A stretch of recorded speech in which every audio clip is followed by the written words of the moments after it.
ಕರ್ತನಲ್ಲಿ ಪ್ರೀತಿ ಅಂತ ಸಹೋದರ ಸಹೋದರಿಯರೇ, ನಿಮ್ಮೆಲ್ಲರಿಗೂ ತಂದೆಯ ದೇವನಾಮದಲ್ಲೂ ನಮ್ಮ ರಕ್ಷಕನು ಒಡೆಯನಾಗಿರಂತ ಯೇಸು ಕ್ರಿಸ್ತು ನಾಮದಲ್ಲೂ ವಂದನೆಗಳು ಸಲ್ಲಿಸುತ್ತಾ, ದೇವರೊಂದು ಕರುಣೆ ಕೃಪೆ ಪ್ರೀತಿಗಳಿಂದ ನಾವೆಲ್ಲರೂ ಒಟ್ಟಾಗಿ ಸೇರಿ ನಾವು ಆತನ ವಾಕ್ಯಗಳನ್ನ ಧ್ಯಾನ ಮಾಡೋದಕ್ಕೆ ದೇವ್ರು ಕೊಟ್ಟಂತ ಮಹಾಕೃಪೆಗೆ ದೇವರಿಗೆ ಕೃತಜ್ಞ ಸ್ತೋತ್ರಗಳವರಗನ.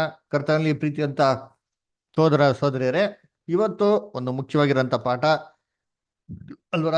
ಕಳೆದ ಒಂದು 2 ವಾರದಲ್ಲಿ ನೋಡಿರೋಂಥ ಅನೇಕ ವಿಚಾರಗಳನ್ನ ಈ ವಾರದಲ್ಲಿ ಇನ್ನೂ ತುಂಬಾ ಡೀಟೇಲ್ ಆಗಿ ನಾವೇನ್ ಮಾಡೋಣ, ಅರ್ಥ ಮಾಡ್ಕೊಳೋಣ ಅನ್ನ ಕರ್ತನಲ್ಲಿ ಪ್ರೀತಿ ಅನ್ಸೋಗಳೇ. ಇವತ್ತಿನ ಕ್ಲಾಸಿನ ಅಂತ್ಯದಲ್ಲಿ ಏನ್ರಿ ಎಲ್ಲರಿಗೂ ಟೈಮ್ ಕೊಡ್ತೀರಿ.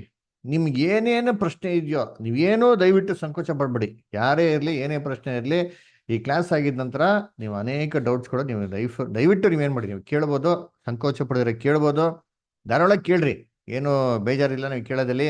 ಅದೇ ಥರ ಇನ್ನ ನೀವು ಕೇಳೋದ್ರಿಂದ ಎಷ್ಟೋ ವಿಚಾರಗಳು ನೀವು ನಿಮ್ಮ ಒಂದು ಆತ್ಮಿಕ ರಕ್ಷಣೆಗೆ ಆದಾಯ ಆಗುವಂತೆ ನೀವು ಏನ್ ಮಾಡೋದು ಎಲ್ಲ ತಿಳ್ಕೊಬೋದು. ಅದು ಮಾತ್ರ ಅಲ್ಲ, ಯಾವಾಗ ಹೇಳಿದಂಥ ರೀತಿಯಲ್ಲಿ ನಮ್ಮ ಯೂಟ್ಯೂಬ್ ಚಾನಲ್ಗೆ ದಯವಿಟ್ಟು ಸಬ್ಸ್ಕ್ರೈಬ್ ಮಾಡಿ. ಯಾರಿಗಾರ ಈ ಒಂದು ಕ್ಲಾಸ್ಗೆ ಹೊಸ್ದಾಗೆ ಅವ್ರು ರಿಜಿಸ್ಟರ್ ಮಾಡೋಕ್ಕೆ ಇಂಟ್ರೆಸ್ಟ್ ಇದ್ದರೆ ನಮ್ಮ ವಾಟ್ಸಪ್ ಗ್ರೂಪ್ದು ಲಿಂಕ್ ಇದೆ. ಈ ಒಂದು ಸ್ಕ್ರೀನ್ಶಾಟಲ್ಲಿ ಒಂದು ಲಿಂಕು ಮತ್ತು ಯೂಟ್ಯೂಬ್ ಚಾನಲ್ ಲಿಂಕಿಗೆ ಆ QR ಕೋಡ್ ಇದೆ. ಆ QR ಕೋಡ್ ಸ್ಕ್ಯಾನ್ ಮಾಡೋ ಮುಖಾಂತರ ಕ್ಲಾಸಿಗೆ ಏನು ಮಾಡೋದು ಜಾಯ್ನ್ ಮಾಡ್ಬೋದು. ಅದು ಮಾತ್ರ ಅಲ್ಲ, ನಮ್ಮ ಒಂದು ಫೋನ್ ನಂಬರ್ ಕೂಡ ನೀವು ಕಾಂಟ್ಯಾಕ್ಟ್ ಮಾಡ್ಬೋದು. 8867768876 ಕಾಂಟ್ಯಾಕ್ಟ್ ಮಾಡಿದ್ರೆ ಅದ್ರ ಮುಖಾಂತರ ಕೂಡ ನೀವೇ ಮಾಡ್ಬೋದು, ನಮ್ಮ ಹತ್ರ ಡಿಸ್ಕಷನ್ ಮಾಡ್ಬೋದು. ಕರ್ತನಲ್ಲಿ ಪ್ರೀತಿ ಅಂತ ಸಹೋದರ ಸಹೋದರಿಯರೇ, ನಾವು ಕಳೆದ ವಾರ ನೋಡ್ಬೇಕಾದ್ರೆ ನಮ್ಮ ರಕ್ಷಕನಂತ ಯೇಸು ಕ್ರಿಸ್ತನ ಬಗ್ಗೆ ನಾವೇನು ಮಾಡಿದ್ರಿ, ನಾವು ನೋಡಿದ್ರಿ. ಅದರ ನಮ್ಮ ರಕ್ಷಕನು, ನಮ್ಮ ಒಡೆಯನಾಗಿರಂತ ಯೇಸು ಕ್ರಿಸ್ತನು, ಅವರು ದೇವರ ಏಕೈಕ ಕುಮಾರನು. ಪೇತ್ರನಂತ ಅದೇ ಪ್ರಶ್ನೆ ಕೇಳ್ಬೇಕಾರೆ ಪೇತ್ರ ಹೇಳ್ತಾನೆ, ನೀನು ಬರ್ಬೇಕಾರಂತ ಕ್ರಿಸ್ತನು ದೇವರ ಕುಮಾರನು ಅಂತಂಬಿಟ್ಟು ಹೇಳ್ಬೇಕಾರೆ ಯೇಸು ಕ್ರಿಸ್ತು ಪೇತ್ರನ ತುಂಬಾ ಅಪ್ರಿಷಿಯೇಟ್ ಮಾಡಿದ್ರೆ, ಪೇತ್ರ ಇದು ನೀನ್ ಹೇಳಿದಲ್ಲ, ಪರಲೋಕದಲ್ಲಿರೋ ದೇವರು ನಿನ್ನ ಮುಖಾಂತರ ಮಾತಾಡಿದರೆ ಅಂತ ಹೇಳ್ತಾರೆ. ಅಲ್ಲಿ ಕ್ರಿಸ್ತನ ಬಗ್ಗೆ ಸಾಕ್ಷಿ ಕೊಟ್ಟಂತ ಪೇತ್ರ ಏನೋ ತಪ್ಪು ಮಾತಾಡಿದ ಅಂತಂದ್ರೆ, ಯೇಸು ಕ್ರಿಸ್ತು ಅಲ್ಲಿ ಖಂಡಿತವಾಗಿ ಅಲ್ಲೇ ಎಲ್ಲರ ಮುಂದೆ ಮಾಡಿರೋರು ಅವ್ರಿಗೆ ಖಂಡಿಸ್ಬಿಟ್ಟಿರೋರು. ಎಲ್ಲಾ ಪೇತ್ರನೇ, ನಾನು ದೇವರಾಗಿಯೇ ಬಂದಿದ್ದೀನಿ, ನನ್ನನ್ನು ಆ ಥರ ಹೇಳ್ತಿಲ್ಲ ಅಂತ ಮಾಡಿರೋರು, ಖಂಡಿಸಿರೋರು. ಆ ಥರ ಖಂಡಿಸಿಲ್ಲ ಅಂತಂದ್ರೆ ನಮ್ಗೆ ಬಹು ಸ್ಪಷ್ಟವಾಗಿ ವಾಕ್ಯದಲ್ಲಿ ಗೊತ್ತಾಗ್ತಂದ್ರೆ ಯೇಸು ಕ್ರಿಸ್ತನು ದೇವರ ಕುಮಾರನು ಅಂತಂದ್ಬಿಟ್ಟು. ಮತ್ತೆ ಈ ಒಂದು ತಪ್ಪಾದ ಉಪದೇಶ, ಯಾವುದು ತಪ್ಪಾದ ಉಪದೇಶ? ಮಗನೇ ತಂದೆ, ತಂದೆನೇ ಮಗ ಅಲ್ವರ. ಈ ಒಂದು ಉಪದೇಶ ತ್ರೈಕತ್ವ ಅಂತ ಹೇಳ್ತಾರೆ, ಇದು ಕ್ರೈಸ್ತ ಸಮುದಾಯ ಅಲ್ವರ, ಟ್ರಿನಿಟಿ ಅಂತ. ಈ ಡಾಕ್ಟ್ರಿನ್ ತಂದೆನೇ ಮಗ, ಮಗನೇ ತಂದೆ, ತಂದೆನೇ ಪವಿತ್ರಾತ್ಮ, ಮಗನೇ ಪವಿತ್ರಾತ್ಮ, ಪವಿತ್ರಾತ್ಮನೇ ತಂದೆ, ಪವಿತ್ರಾತ್ಮನೇ ಕ್ರಿಸ್ತನು ಅದರ. ಇವರು 3 ಜನನು ಇದ್ದಾರೆ, ಅವ್ರ 3 ಜನನು ಒಬ್ಬರೇ ಅಂತ ತತ್ವ ಇದು ಯಾವಾಗ ಬಂತು, ಎಲ್ಲಿಂದ ಬಂತು ಅಂತ ನೋಡ್ಬೇಕಾರೆ ಕರ್ತನಲ್ಲಿ ಪ್ರೀತಿ ಅಂತ ಸೋದರಗಳೇ, ಆದಿಯಲ್ಲಿ ಸಭೆ ಸ್ಥಾಪನೆ ಮಾಡ್ಬೇಕಾರೆ ಈ ಉಪದೇಶ ಇರ್ಲೇ ಇಲ್ಲ ರೀ. ನೀವು ಬೇಕಾದ್ರೆ ಹೋಗ್ಬಿಟ್ಟು ಚರ್ಚ್ ಹಿಸ್ಟ್ರಿಯಲ್ಲಿ ತೆಗೆದು ಓದ್ರಿ ಅಂತೀನಿ, ಅದರ ಎಲ್ಲೂ ಈ ಉಪದೇಶಗಳೇನಾಗಿಲ್ಲ, ಇಲ್ವೇ ಇಲ್ಲ. ಕ್ರಿಸ್ತನ್ ಇರ್ಬೇಕಾರೆ ಅಪೋಸ್ಟ್ಲ ಉಪದೇಶಗಳಿರ್ಬೇಕಾರೆ ಏನ್ರಿ, ಅಪೋಸ್ಟ್ಲಿಕ್ ಕ್ರೀಡ್ ಅಂತಿರ್ಬೇಕಾರೆ, ಅಪೋಸ್ಟ್ಲ ಉಪದೇಶಗಳಿರ್ಬೇಕಾರೆ ಅದರಲ್ಲಿ ಎಲ್ಲೂ ಬಂದ್ಬಿಟ್ಟು ತ್ರೈಕತ್ವದ್ದು ಅಥವಾ ತಂದೆ ಮತ್ತೆ ಮಗ ಇಬ್ರು ಒಬ್ಬರಾಗಿದ್ದಾರೆ ಅಂತಂದ್ಬಿಟ್ಟು ಎಲ್ಲೂ ತತ್ವ ಸತ್ಯವೇದ ಇರ್ಲೇ. ಇದು ಎಲ್ಲಪ್ಪ ಬಂತು ಅಂತ ನೋಡ್ಬೇಕಾರೆ, ಯಾವಾಗೆಲ್ಲ ಅಪೊಸ್ತಲ ಮರಣದಲ್ಲಿ ನಿದ್ರೆ ಹೋದ್ರೋ ಸೇತಾನ್ ಏನ್ ಮಾಡ್ತಾನೆ ಅಂತಂದ್ರೆ, ಮೇಲ್ಗೈ ತಗೊಂಡು ಎಲ್ಲೆಲ್ಲಿ ಅಪೊಸ್ತಲ ದೇವ್ರ ಮಕ್ಳೆಲ್ಲ ಹೋಗಿ ಕೆಲಸ ಮಾಡಿ ದೇವ್ರ ವಾಕ್ಯನ ಬಿತ್ತನೆ ಮಾಡಿದ್ರು ಅಲ್ಲೆಲ್ಲ ಹೋಗ್ಬಿಟ್ಟು ಏನಪ್ಪ ಮಾಡ್ತಾರೆ, ಅಸತ್ಯನ ಇವ್ರು ಏನ್ ಮಾಡ್ತಾರೆ, ಬಿತ್ತನೆ ಮಾಡ್ತಾರೆ. ಅವಾಗ ಸಭೆಯಲ್ಲಿ ಗೊಂದಲ ಆಗಿ, ಸಭೆಯಲ್ಲಿ ಏನ್ರಿ ಅನೇಕ ಒಂದು ತಪ್ಪಾದ ವಿಚಾರಗಳೇನಾಗ್ತದೆ ಇಲ್ಲಿ ಬರೋದಕ್ಕೆ ಶುರು ಆಗ್ತದೆ. ಇದನ್ನೇ ನಮ್ಮ ಯೇಸು ಕ್ರಿಸ್ತನು ಮತ್ತೆ 13ನೇ ಏನ್ರಿ ಅಲ್ಲಿ ಗೋಧಿ ಮತ್ತೆ ಏನ್ರಿ ಅಣಜಿಯ ಒಂದು ಸಾಮ್ಯದಲ್ಲಿ ಏನ್ ಮಾಡಿದ್ ನಮ್ಗೆ ಹೇಳಿರೋದು. ನಾವು ಅದನ್ನ ಕಳೆದ ಒಂದು 3-4 ವಾರದ ಮುಂಚೆನೆ ಓದಿದಿರಿ, ಯೂಟ್ಯೂಬ್ ಲಿಂಕ್ ಇದೆ, ದಯವಿಟ್ಟು ನೀವು ಕೇಳ್ಕೊಬಹುದು. ಇದ್ರೂ ಕೂಡ ಕೆಲವೊಂದು ವಾಕ್ಯಗಳು ಓದೋಣ ತೆಗಿರಿ. ಮ್ಯಾಥ್ಯೂ 13 ಚಾಪ್ಟರ್ ವರ್ಸಸ್ 24 ಇನ್ನು ಓದ್ಕೊಂಬನಿ. ಆತನು ಮತ್ತೊಂದು ಸಾಮ್ಯವನ್ನು ಅವರಿಗೆ ಹೇಳಿದನು. ಅದೇನೆಂದರೆ, ಪರಲೋಕ ರಾಜ್ಯವು ಒಳ್ಳೆಯ ಬೀಜವನ್ನು ತನ್ನ ಹೊಲದಲ್ಲಿ ಬಿತ್ತಿದ್ದ ಒಬ್ಬ ಮನುಷ್ಯನಿಗೆ ಹೋಲಿಕೆಯಾಗಿದೆ. ಆದರೆ ಜನರು ನಿದ್ರೆ ಮಾಡುವ ಕಾಲದಲ್ಲಿ ಅವನ ವೈರಿಯು ಬಂದು ಗೋಧಿಯ ನಡುವೆ ಅಣಜಿ ಬಿತ್ತಿ ಹೋದನು.